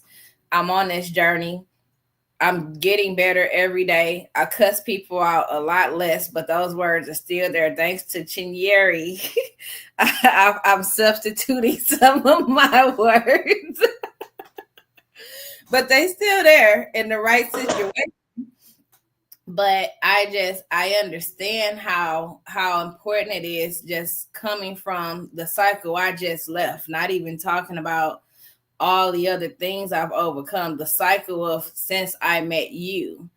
I've been homeless. I've been starving. I've been homeless again. I lost a husband. I lost my I didn't lose. He's not dead, but I'm going through a divorce. My goddaughter that everybody knows me for, she's gone back to her biological family. So I've had so many changes in this process that I'm so far from perfect, but I know I still serve a perfect God that allows me to still pour into myself and give to other people. And it's like, I want to show people, I'm so adamant about showing people how to actionably live out your dream from where you are, because I maybe have $9 in my account right now. I'm not ashamed of any of it. It's going to come. It's gonna come. It's already on the way. Me having these lives and letting people know who I am and what I do. All I need is one person to see me. I need one person to say, you know what, I'm gonna take a shot on her. I'd love to have her. And just like that, overnight, my life and your life can both be changed, because I can't afford to hire a full-time person in America. Hands down, my closest network are all overseas. The people that are willing to help me, the people that are willing to understand that it's a partnership, they're not here in America for me right now. You're such a blessing. Get things done. You're such a blessing. Like, the two official languages here, which are spoken here in the most on the government side or in the institutes, as that's for the first language is the national one, that's Urdu, and the second one is English.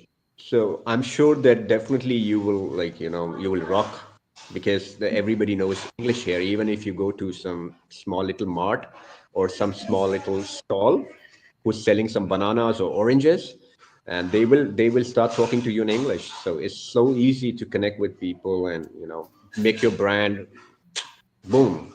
and like one thing that I know about Pakistan, Palestine, Middle East, India, with the amount of people, like this is what I've learned from travel. When you go to people and you show them love and they know you're serious, they show up for you. They show up in ways like I never thought, like I'm into Bollywood films and stuff like that. And so I watch Nollywood, I watch Bollywood. I'm into just learning, because these are the people that I'm communicating with on a day-to-day basis, especially on LinkedIn. I don't want it to just be, what can you do for me? I don't desire those types of relationships. Like I want to say, did you see this movie that just came out in your country? And you like, wait, what? How do you know about it? I love doing that to people. Like we have like we have Lollywood here. Like in India is on your side is Bollywood, right? No, it's Hollywood. Hollywood. On India is Bollywood, and we have Lollywood. Lollywood. Okay. I'm gonna ask my friend about it. I used to work so he told me, and I keep forgetting, and I feel so bad because I always mix up Pakistan and Palestine because they're like neighboring countries. But We have like, let me tell you something. We Okay. have the longest border. The longest border is India and Pakistan. That is almost 700 kilometers in the Punjab, where I am right now, across borders. And I have all cousins living. And I have all cousins living right on the borders, and we are on the border right now in Lahore. Lahore, this city is the capital of Punjab, this province, and has population of almost 20 million people. And Punjab's population is 70 million people, and the longest border is India and Pakistan, and then we have on one side is Afghanistan, and on one side is Iran, and so we are like surrounded with and we are in the center, and on one side is China, so we are in the center. I'm so looking forward to this. Like, I can see my dream coming true. Because Amen. I'm definitely looking to switch time zones. I'm in the wrong time zone right now. Chinyeri, how are you? We got you up late, and I'm happy that you're Yeah. How are you? Yes, I'm still here because you said? How are you? I'm very well, thank you. I'm just enjoying myself here. I'm listening to all you're saying, and I'm enjoying the conversations. And all the story that Zara has been giving, all the testimonies, and I think you got to get your story out there and let more people hear it, because it's something that people can take from and build themselves. Yeah, I didn't know this part of your story, because I've seen you in Angelica's room, but you didn't tell this story. So, but saying your story here, it's an encouragement. So thank you for telling your story. Thank you. I wanted to make sure. Hello, everyone. Can they hear us? Hello. That spread looks amazing. Zahar, put me through the phone for dinner time. I'm in the cousin's house, so we're just like enjoying all that together. I love it. I love it. And Michelle, I want to say thank you to Michelle. Michelle has been saying so many encouraging things. I'm able to see her comments come through from Annie's YouTube. And so I want to make sure that I am shouting you out. I've gotten some really amazing, we both have gotten really amazing comments from LinkedIn. Lo said, so interesting. You can make another episode of it. I want to say hello to Sandra, Pervika, Maria, and I said to Dr. Marcia, who is absolutely amazing. I've listened to some of Dr. Marcia's rooms when I first came on, and is that rain? Oh, wow. Okay, I didn't know it was supposed to rain today. I didn't know what this noise was. But Dr. Marcia, follow her if you haven't already. She's a really, really, really amazing spiritually led woman of LinkedIn that gives away a lot of valuable information that's really essential for the mental. And so I've personally been to her rooms. I'm looking for invites for new rooms, because I want to be a lot more intentional about the people that are showing up. So if you're here and you have a room coming up, an audio live or anything like that, please drop it in the chat so that we can show up to support you, because it's rooms like this, it's testimonies, it's advice that is being given out that we want that other people here need, number one. But to just be able to have she's in the chat, Michelle. She's on the chat and on LinkedIn. If you are able to connect with her, her name is Dr. Marcia, and it says a leader like you.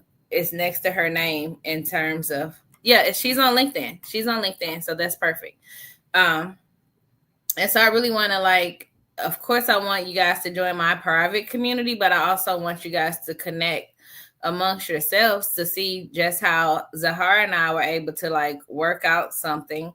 You never know who you're able to collaborate with if you don't show up for them, if you don't have a conversation with them, because there's so many, what is that?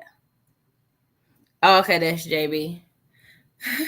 It's okay, Michelle. I'll send it to you on, if you can connect with me on LinkedIn. Can you, I was telling everybody about Dr. Marcia, and Michelle, that's in your YouTube comments, was saying that she wasn't for sure who Dr. Marcia was. And so I was going to try to connect her to follow Dr. Marcia. She said that she's only on YouTube right now for some reason. No, Michelle's on LinkedIn. And then Michelle on LinkedIn. So connect with her on LinkedIn and then connect them in a group chat. Okay, there we go. That's the easiest way to do it.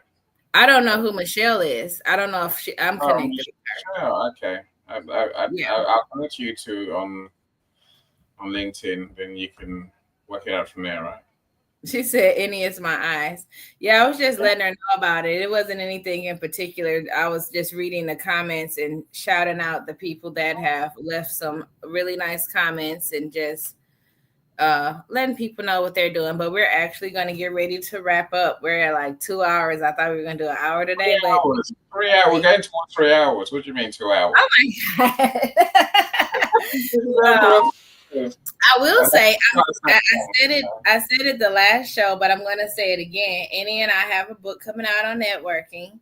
And I mentioned the room, the other, goodness gracious. I mentioned the other live that we're doing, but we also have a book on networking coming out that I'm very excited about, because I really was not planning to do anything with a book anytime soon, but I do see the value in it. I see the value of becoming an author. I see the value in any. And as long as I don't have to write it, I'm okay. So if you guys are into looking to convert your lives or your rooms into something, he's a really great person to connect with. I love writing, and I am a writer. If you can't tell, I write on mirrors. I'm one of these people that every mirror in my house has been, every mirror from this point over has been wrote on. I don't write on that side because that's my son's side of the house. So I don't want to invade his space. But my room, my bathroom, my office, I just grab a dry erase marker, write on stuff, and then I transfer it to paper to organize it. But I'm full of ideas, so I couldn't do anything but create this online communities so that if I'm sharing ideas or giving away strategies, I want to give it away I want to give these strategies to people that I know and believe will use them. Otherwise, I'm just wasting my breath and losing oxygen, or I'm just on the phone telling people information that's never going to listen to it. And so that's one of the things that I'm looking to change. I actually want to go around the stage real quick, since Annie says we're going a little longer anyway, and ask, not necessarily from a New Year's resolution perspective, but just what's something that you're looking to improve or do differently.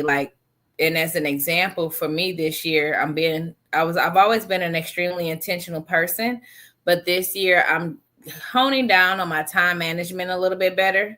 I'm being proactive about my time management. I'm just going to be honest. My time management sucks sometimes because I'm so used to, that's not true. I'm not used to living an unstructured life. The last 2 years I have been living an unstructured life. So I'm looking to place the structures that work for me back into my life and to infuse them with things that I am able to monetize.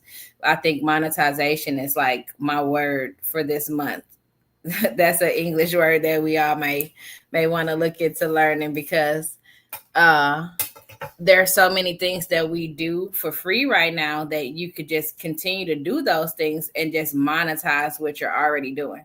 So for me, it's going to be time management and monetization. Annie, we're going to start with you.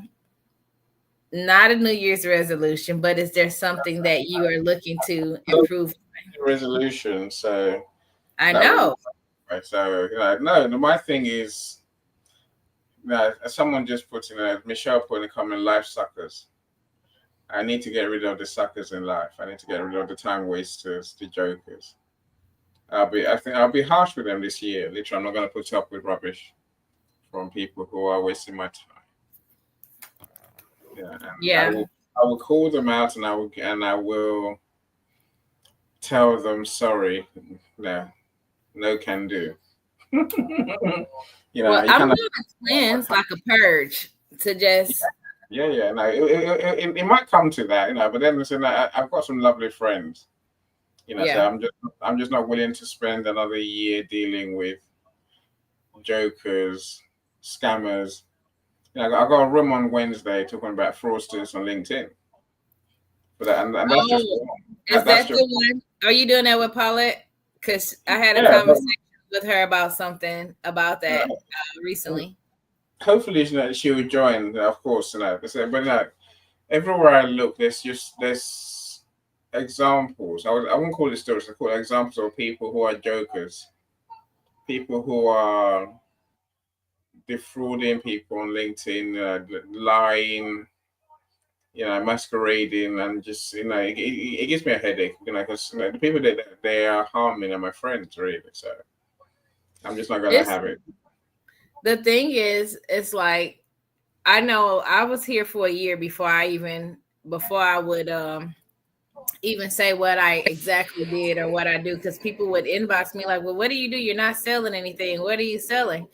And for the whole last year, I kept saying, well, I'm just trying to I just want people to get to know me, and I want to see who people are. And I think that by far that was probably the wisest thing I did, coming onto this platform and opening up the way that I did, because I think sometimes, and I'm not saying that people are not scamming, because some people's job is to just scam, but I also think that sometimes truth out of season can look like a scam, because sometimes people are more ready mentally than they actually are for real, and they'll buy more than I hear you on that one. Look, I mean, someone messaged me yesterday, and it wasn't Leah. Was it Leah? Possibly. No, it was Lydia. If a man has to do something to survive, is that scamming? Yes. We know what's right. We know what's wrong. You can't lie and say that's not a lie, right? You can't take some money and not provide a service and tell me that's not a con merchant's job. You can't masquerade as one thing and be something else. Yeah. I said scammers definitely exist. So I'm not giving anybody a pass for I'm not giving anyone a pass for manipulating someone. But I am saying that there are some people that mislead, thinking they could do something because it appears easy when they see someone else do it. And they like, oh, that's easy enough. I can do it. I'll just tell them I can do it and take their money. And that is where it becomes a scam, That's a scam. That's a scam in itself, right? I'm saying it is. But that's also, I think too, because when I was homeless earlier last year, I didn't do my due diligence on the person I gave money to help me find a place, and I got scammed. And so I also have to take a certain level of responsibility to say, you know what, it's for me to do my due diligence before just jumping into any kind of relationship with anybody. Like I learned that lesson learned from my marriage. There's my life lesson and life story and life lesson for today. That sometimes you could think you know a person via what they say, but it's what they do that makes a person who they are at the end of the day, right?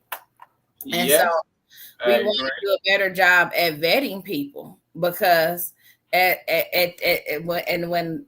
the time comes to do business, because this is not like about personal relationships necessarily, but when we enter a relationship, we live in a time where you can't take people at face value, especially on a platform that's designed to curate money.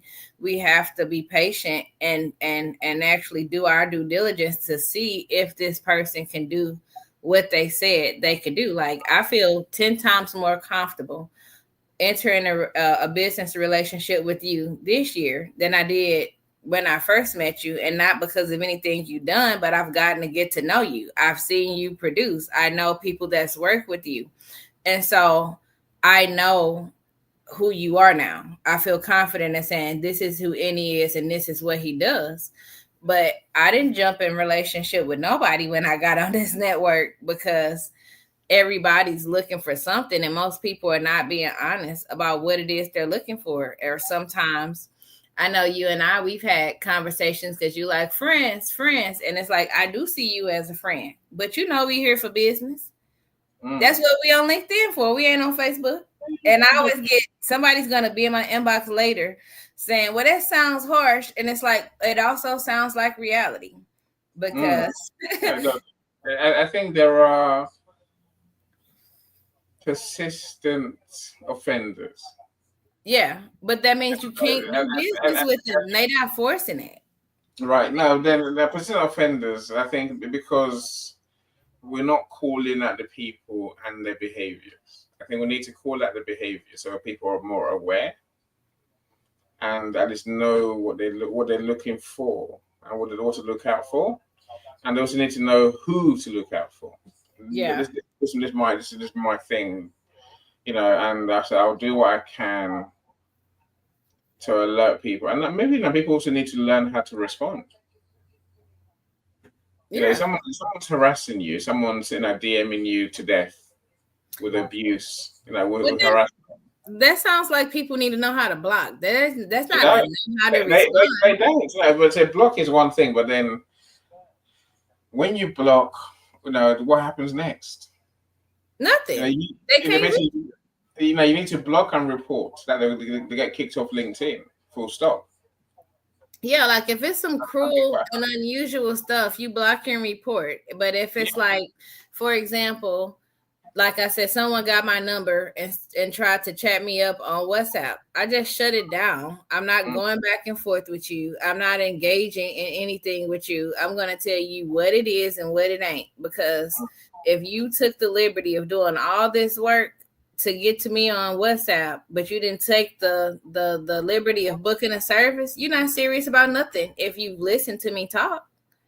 I agree. That's such a bad idea. Like, people have to be accountable for doing their due diligence in terms of because a relationship cannot exist with just one person. You have to agree to enter into it. And so it's like, I'm so slow to enter in relationships with people that it took me 40 years to be like, okay, 39 years to be like, okay, and 3 months to be like, I don't.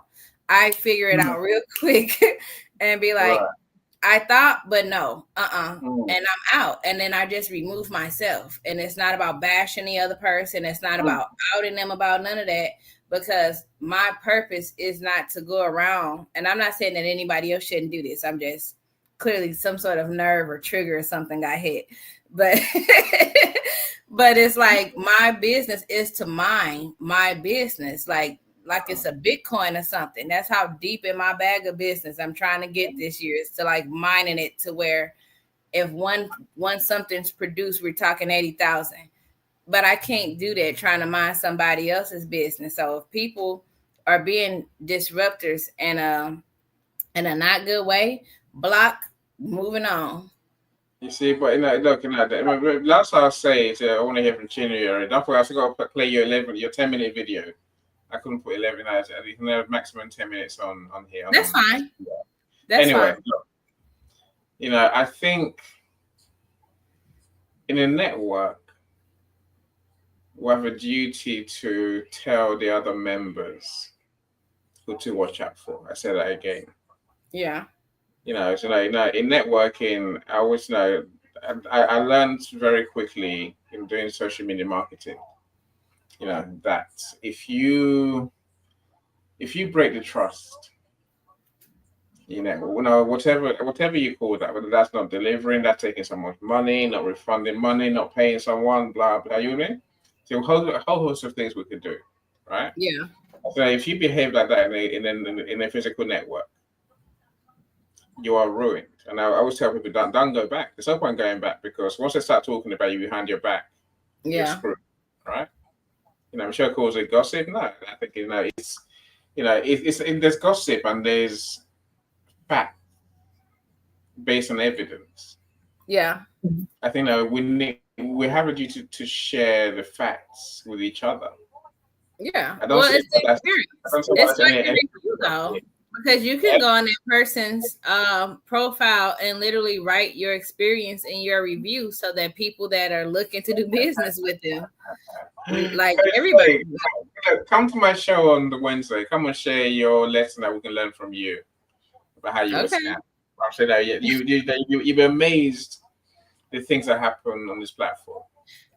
I hear a lot of it. I just don't engage with it, because if it's not for me, I don't let my attention go there, because it's like, I do agree that it should be known that if someone is that's portraying like, hey, you want to think twice about working with this person, because this is what my experience with them was. I don't disagree with that at all.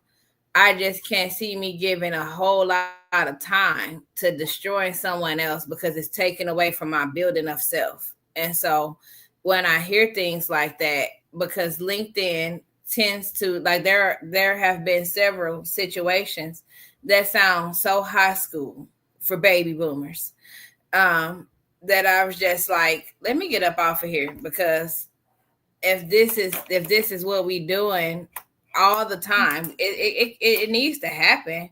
And I'm not saying that it shouldn't, but it's just like, even in my darkest hour, I couldn't think to ask God to do anything negative to my worst enemy.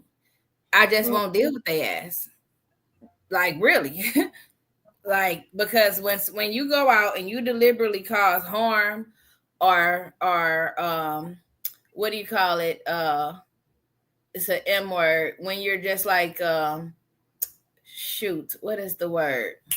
It's a misogynist. No, not misogynist. When you're like manipulation of knowledge to get people to pay you, which is a scam. There's a horrible karma attached to stuff like that I know that person would see. And it's like, you probably can't see it. Yeah, malice is another good one, Michelle.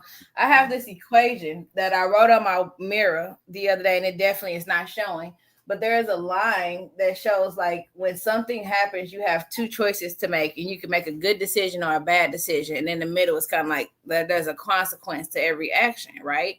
And so, just for me, I'm not saying that this is what you should do, but for me, it's like I could handle it myself, and I know exactly how to handle it in a non-violent way to get a lot of movement done if I was to go that route, because I'm not corporate, but I can definitely get corporate to get stuff done in a way that make everybody I want to move very fast. All I gotta do is go legal.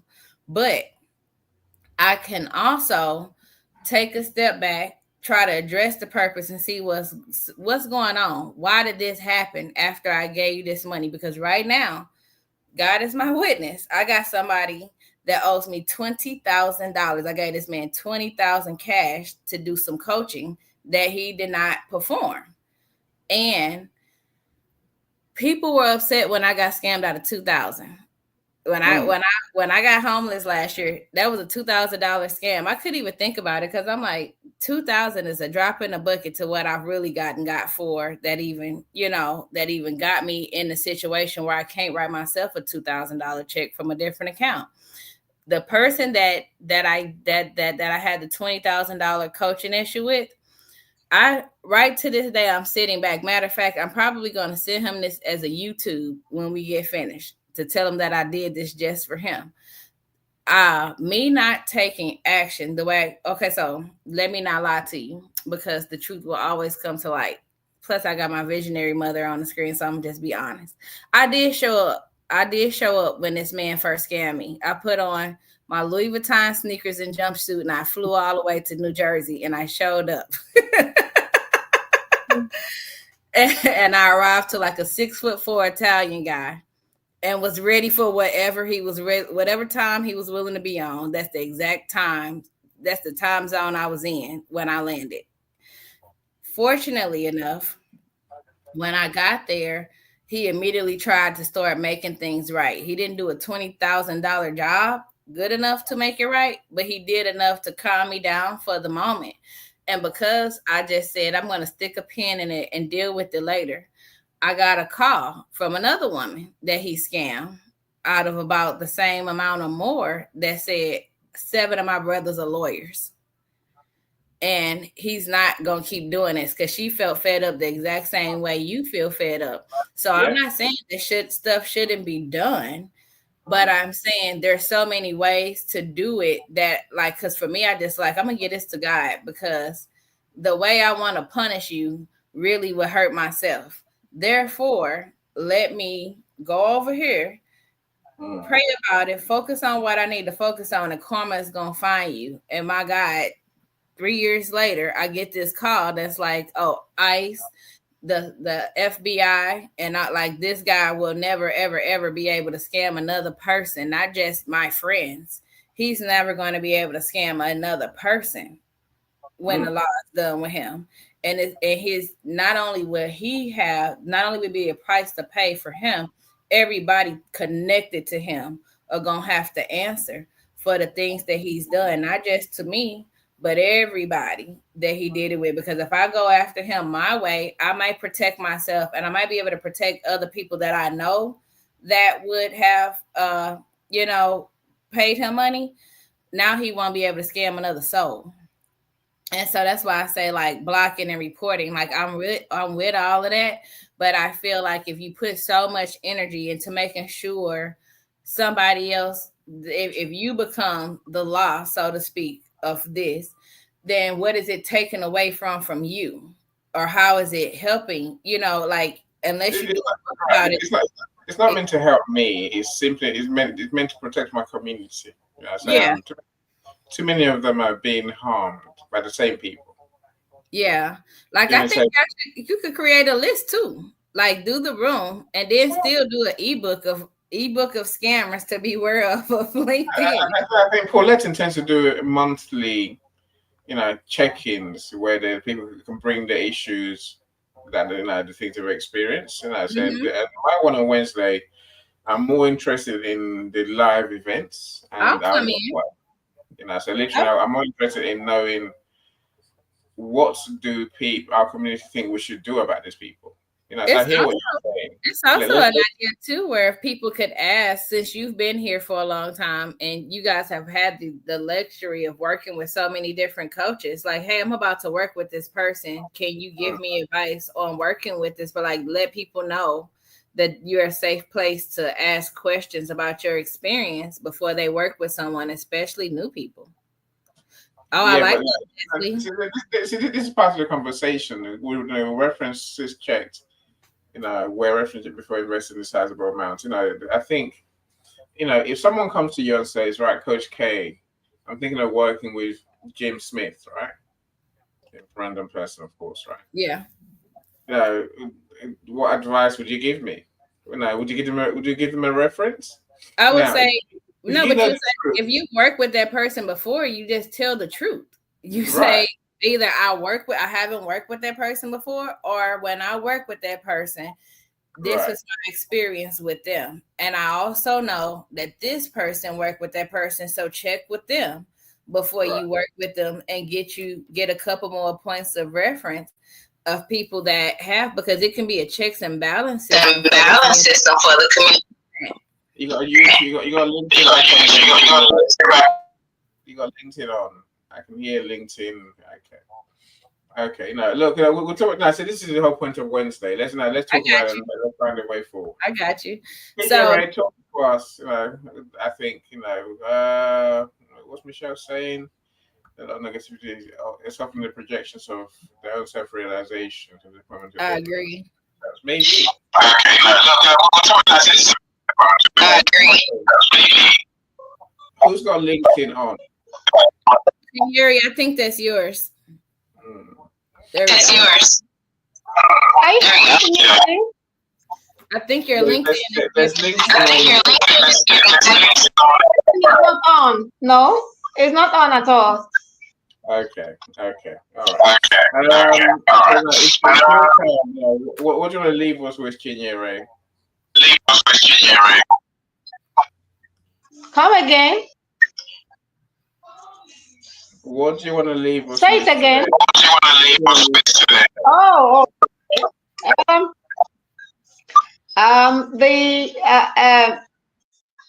For what Coach K have rolled out, I am so in support of everything she has rolled out, or her vision for 2025 and beyond, her hopes, her aspirations. I am 100% in support, and I'm going to do everything within my power, by the grace of God, to always be there to make sure, by my prayers, my support, and whatever, to make sure that this goes and these visions come to pass.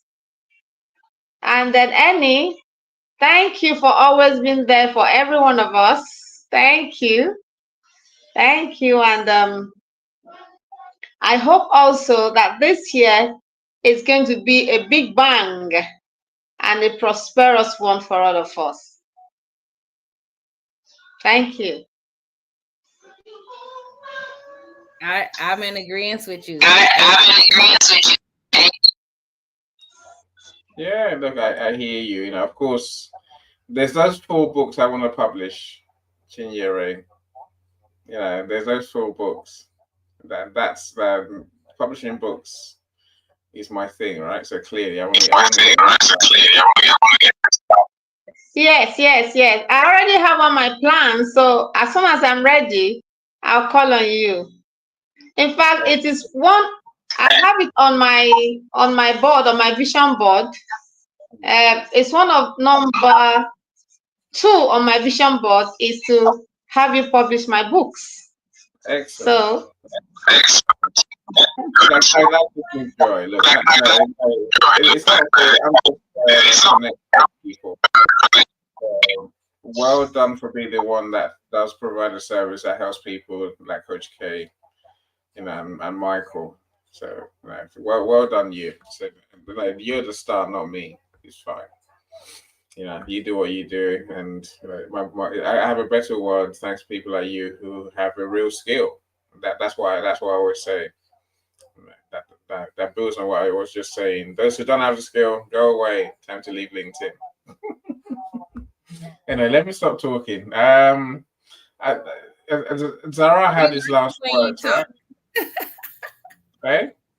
I said we like it when you talk. I do want to say thank you for joining us, Mr. Michael, and I thought I saw Dr. Leslie. Dr. Leslie's been giving great feedback. I see you too, so welcome all of you. Also, Dr. Leslie said that there's too many mics open when we're starting to get that loud sound. And so I mute myself whenever I hear it. So if we start hearing that, then everybody else mute except for the person talking. But she said that that's what's causing that loud screechy sound. Before Zahar go really quick, I do want you to play the video because then we can finish up right after that. I wanted to drop, I'm going to have Annie to play one of the coaches that I listen to that I'll be sharing the links with. I'll be sharing plenty of YouTube links in the private community. This is just one person that I follow for investment purposes.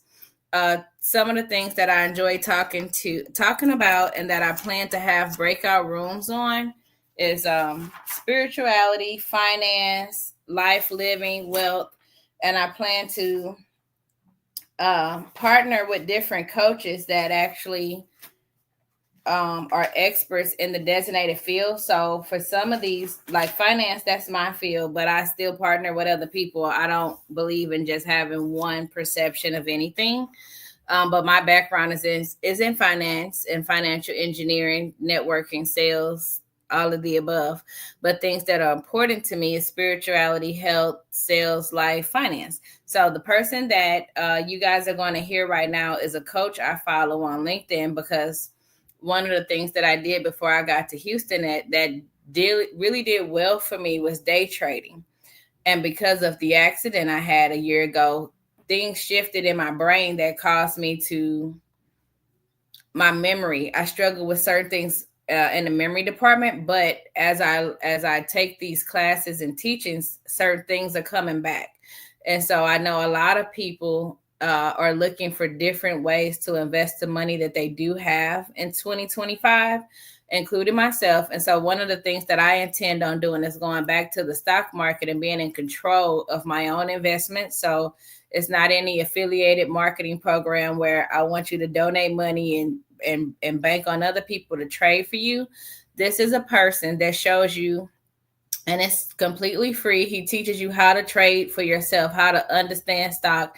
And for those that are interested in joining the group, I have 2 different groups that I'm in that they all trade together. They study the trades together. They chart read together. So it's about self-empowering in the finance department. But the message he had to share for the beginning of the year, I thought was gold. And I actually inboxed him on Instagram and to let him know that I'll be sharing it today and that I plan to drop it in the group. It's 11 minutes long.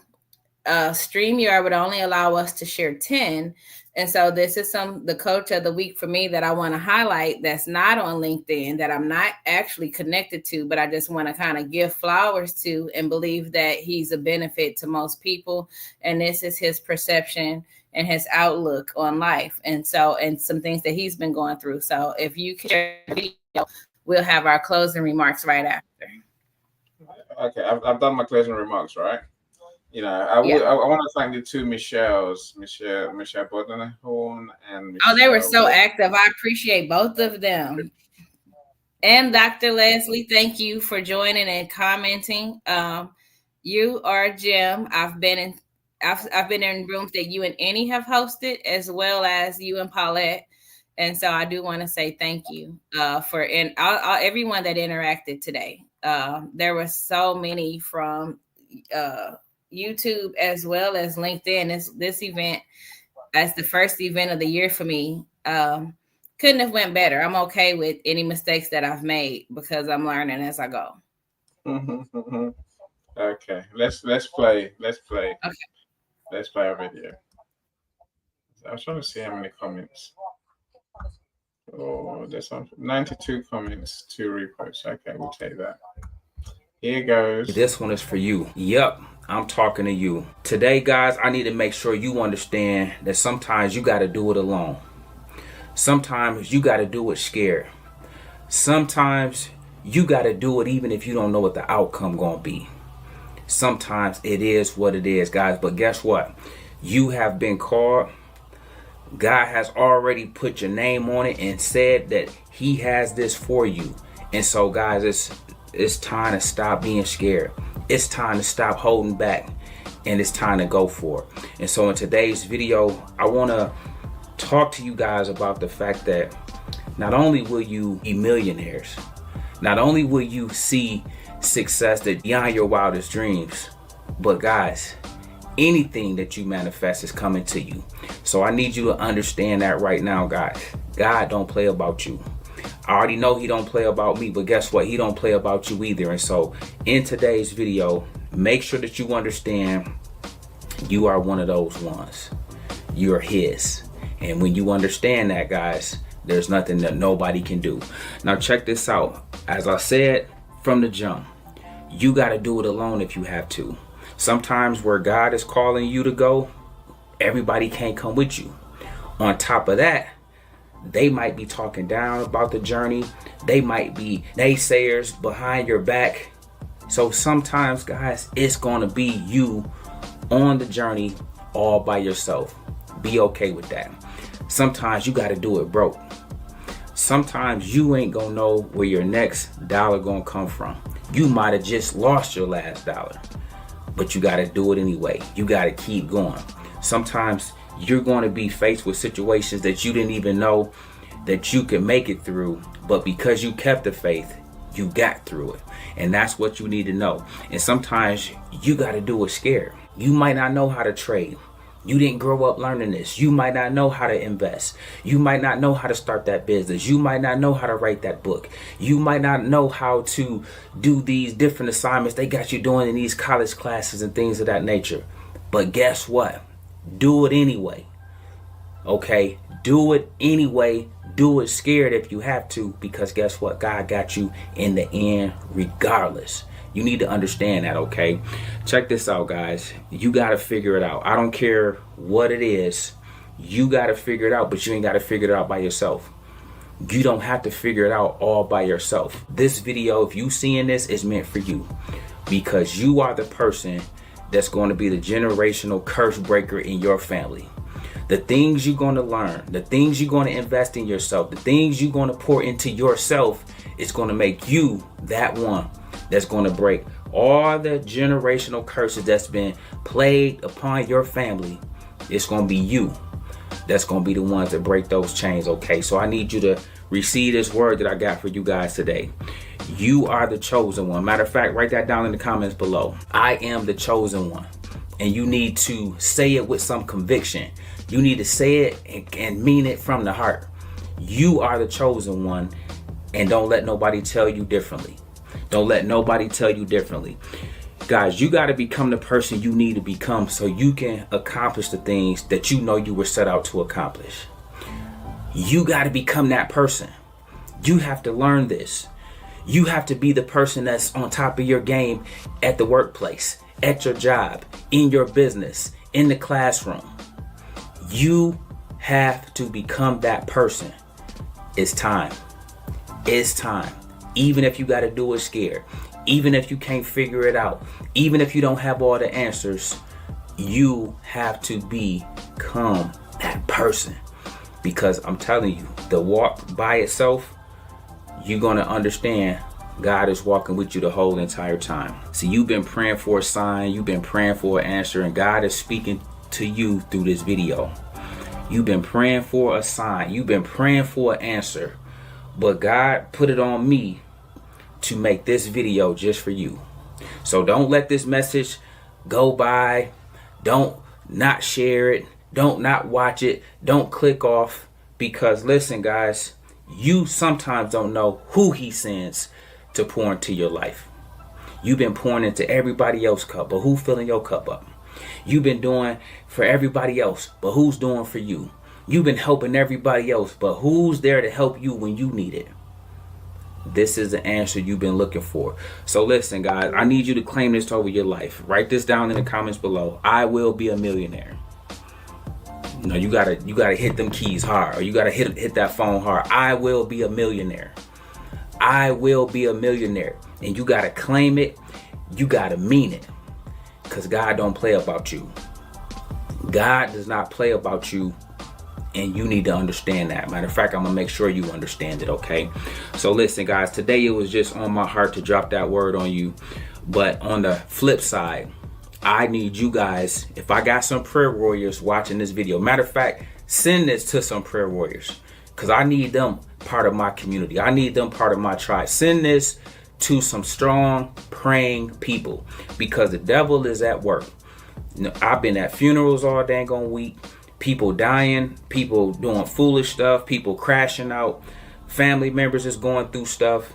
And so it's just been nothing but dark clouds and death near me, around the corner. So do me a favor. If you are a prayer warrior, or you know some, you say the prayer for your boy, you say a prayer for Coach, and you make sure you go get some prayer warriors that you know that can intercede on my behalf. Do that for me. Check this out. If you guys don't follow me already on Instagram, I'm going to always talk about God. I'm going to always talk about my wife. Those are two principles that I stand on. I'm going to stand on that all day. It has slowed my growth on social media. It has kept me from becoming as big as I possibly can become. But guess what? We doing it on God's timing. And God's perfect timing going to make sure I get there anyway. It ain't going to matter. So I'm just letting him order the steps in my life. I'm letting him do the advancing. And I'm just along for the ride. Doing everything he's telling me to do. Sowing into everybody he's telling me to sow into. When he drops something in my spirit, I'm going out doing it. My only prayer was, God bless me so I can bless others. That's all I ever asked him. Bless me so I can bless others. But long ago, I asked him to expand my territory. Now we just hit 600,000 people. I told him to expand my territory so that I can sow into some guys that need an alpha male speaking into their life. That need a guy whose character is solid speaking into their life. They need a guy who's faithful to one woman speaking into their life. Who needs a guy that's committed in all facets of his life. Spiritually, physically, financially, emotionally. Guys, I asked the Lord to expand my territories, and these are some of the things he did. But now I'm in a season, or at least these last couple weeks, it's just been death and desolation all around me. Okay? And so, again, pray for my wife. Pray for Coach. Pray for continued covering. Pray for continued strength, because the devil was working. But guess what? He ain't doing it through me. He's going and get other people that's weak in the faith, that don't believe, that's easy to go to the other side. That's how he's doing it, through my family members, through my loved ones, through my friends, through people that's externally connected to them. You guys get where I'm going with this? And so, again, you have to be in prayer, and you have to keep the people that needs the covering covered. Okay? So again, do me that favor, guys. I wanted to share that with you, that's what Coach has been dealing with behind the scenes, outside of the coaching, outside of the sowing into the young men in the community, outside of blessing others, business owners, outside of all of that stuff that we do, that I'm sure the Lord is pleased by. We still got all this other mess and mayhem happening as well. So guys, please keep me covered. Please keep me in prayer. But listen, guys, you ain't got to do it alone. You don't have to do it alone. But if you need to, you need to be okay doing it alone. You need to be okay doing it scared. You need to be okay doing it broke. Have you ever been there? If you ever been down to your last and you had to make a way out of no way, let me know down in the comments below. See, this is what, when we talk about being from the trenches and we talk about getting it out the mud, these are the things I'm talking about, guys. Those of us that came from nothing and made something of ourselves. Those that never stopped believing. Those that kept the faith. Those of us that understood that God don't make no mistakes. And no matter what it feel like, he always on time. And so regardless, in the end, you're going to win anyway. So you got to stay plugged into him. You got to stay plugged into him, okay? So this message, I don't know who. There's your time. Your time's up. Thank you. That's Coach Chris Sain. He's a coach that I follow, that I listen to multiple times a week. He also teaches investments. We share a lot of ideology. One of the things that I want to make sure that I'm absolutely clear about is that it's so important for me in building this community that African Americans have a positive presence. Between being on LinkedIn and traveling the world firsthand, one of the things, like, I've learned so many beautiful things about people in the world. But one of the most unfortunate things that I've learned is the way that African Americans are looked at outside of America, because most people only know what they see on TV or what they've heard, or what do you call it? Like hearsay. And so even with myself, I remember coming to LinkedIn, and when I first took the name or announced the name Godmother, I was Godmother of the Streets. I had people inboxing me of what that meant to them. Never touching an American street. Like hearing me say Godmother is the Streets and finding out that I was a teenage parent, I had people looking at me or treating me as if I was some sort of prostitute or teenage prostitute or something. And so it's extremely important for me to change the face. I'm sorry, not change the face, change the words around what it means to be Black in America, because there's so many misconceptions about myself as well as my people. It's important for me to put Black men on a pedestal that are out here doing positive things, making positive impacts, going through stuff and still choosing to be a positive beacon of light, because we do exist. We go through stuff and we still exist. The very thing that I give myself a pat on the back for, which is raising 3 Black sons, as proud as I am of myself and the work that I've done, I realized I raised 3 men that the world ain't even ready for. They don't even know that Black men, like the man that you guys just heard, exist, because that's not what's displayed on the TV. That's not what's displayed on the news. And if I didn't show this right now, most people that are here would have never known that a guy like that exists, that's giving out 6 figures for free to underprivileged youth, or just trying to give back to the community. And so, as much as it's important for me to open up the doors for my international community to be welcome into any ventures I have going on that they're a good fit for in America, it's just as important for the people that are abroad to understand that Blacks in America, we need your help too.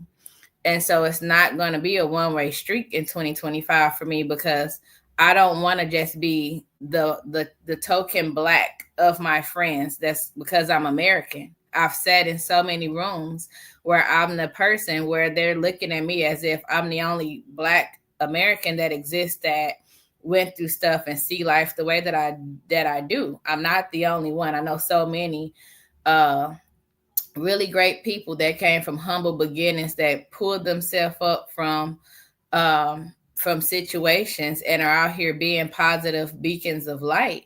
And if it takes for me to be the first one to go through certain doors to get them in, I expect for that door to go both ways, not just for me to be able to help out others and be this person. I expect to be a bridge and a gateway for people of color and not of color, to say, I understand your mission and I want to be a part of it, because it's not a color thing. But let's just be very clear that people of darker hues often get left out, even in very deserving situations. And I can't go to someone else's business and say, this is how you got to run it. But since I've not been accepted into anybody else's business, I've had headhunters come find me with offers of up to $210,000, saying, based on your name and your resume, we know we need you, until I turn the camera on and they see what color I am, or my voice is too Black. So now that I'm here at this point in my life of saying, well, I'm not going to ask anybody else for anything else. I do it myself, and the people that's meant for will join me. I want to make it clear that I'm here for everybody that's a part of creating this world to be a better place for everyone, because I'm a person that believes in what Dr. King says, that an injustice to anyone is an injustice for everyone.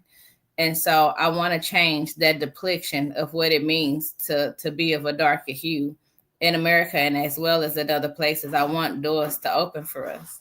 And so those are my final thoughts. And I'll let Chinyere and Zahar, whoever wants to go first, to have their closing remarks. And my other son just walked in. You want to pop your head on here and wait for quick? Oh my goodness, what a boy. What a boy. I thought I can pull that one off. Like, that's the beauty of working with little kids at heart, because they know to just put their head in the camera and be like, hi. Not a 20-year-old. He just. Helping upcoming minorities becoming leaders. You're amazing, like humble. You're so humble, and but we can learn so much from each other. I was watching that video which you shared.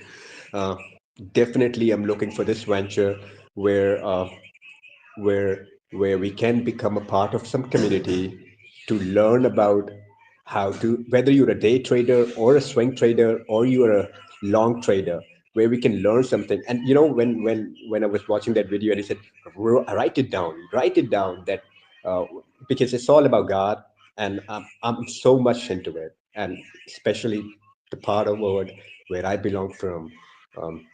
Deep practices here, big communities here, so much here.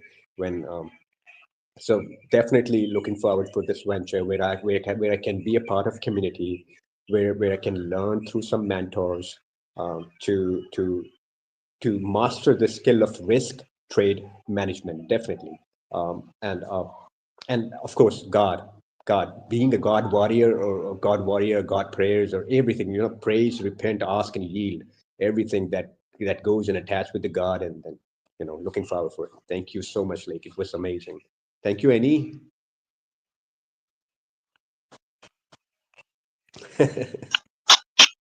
All right. He's gonna stick his head in. Hey. That's it. This is my How are you? That's Yeah. so. This is my visionary. All right. Okay. It's a nice one that we're starting the year like this. To me, it means a whole lot. It's not coincidence at all that I'm starting the first Sunday of the year having this awesome conversation, awesome togetherness with people of like mind. I'm so grateful to God, and I'm so grateful also to Annie, who pulled me out. Oh, God. I'm also grateful to you, Coach K, for being open-minded, willing, and you know what the Bible says? The Bible says that are willing and open-minded shall eat the fruit of the land. So you're just about to hit it, and you're going to be glad you do. Thank you so much for bringing me on board, for having me. I'm so glad. Thank you, Zara, for all your testimonies and your godliness. Let me put it that way. Thank you so much, everyone, and everyone in the audience. I appreciate you all. I mean, I was watching. Somebody mic on it. Mute your mic, Yuri. Oh, yeah. When Hold Dr. on, King was Zahar. saying, One second. I'm so sorry. So because of the stream, I need to just shout out some people really quick, because I didn't realize that my people from Instagram, there's one person, whoever it is on Instagram that's still here, drop it in the chat. But I have to shout out my favorite cousin in Atlanta with ATL Bodywork. So if anybody's in Atlanta, go and get a massage. She tuned in from Instagram. And then also I have good friend of mine. Instagram gives an hour, and then we're 3 hours in, right? Instagram does after the first hour. Well, no, I wasn't live at the first hour. I did it after I figured it out. It's still live. And so I have a friend that's over TD Pro Pictures. Let me make sure I say it right. TD Pro Pictures. And this young man is in Abuja, Desmond. He did some work for me both times. Did work for the company that I work for when I'm in Abuja, which is an investment bank. And so I dropped my link to my IG there, so you can access him through Instagram if anyone is in Nigeria and needs video or photography work done. He's very, very, very amazing, very professional. He's one of the youth of Nigeria that's out doing positive things. And so if anyone is on Instagram, please connect with him. He's an amazing human being. And so I didn't know that those comments were here and that someone was still there. And we've been going, and I wanted to acknowledge their presence because it does mean just as much to me. So I'm sorry. Go ahead, Zahar. Just keeping it real short, that this is not a coincidence, like how Dr. King was saying, that we are here for, because it's all decided by him. So of course that's not a coincidence, and I'm definitely looking for this venture because I'm very much passionate about risk trade management, about this trading thing. A friend of mine who is in Dubai, he was like pushing me. He's like, You cannot do anything in properties. You cannot complete your book. You cannot do anything in Arto's learning methodology. Come on, do something about trading. I think you can do something in the trading column. So I'm definitely looking for this venture.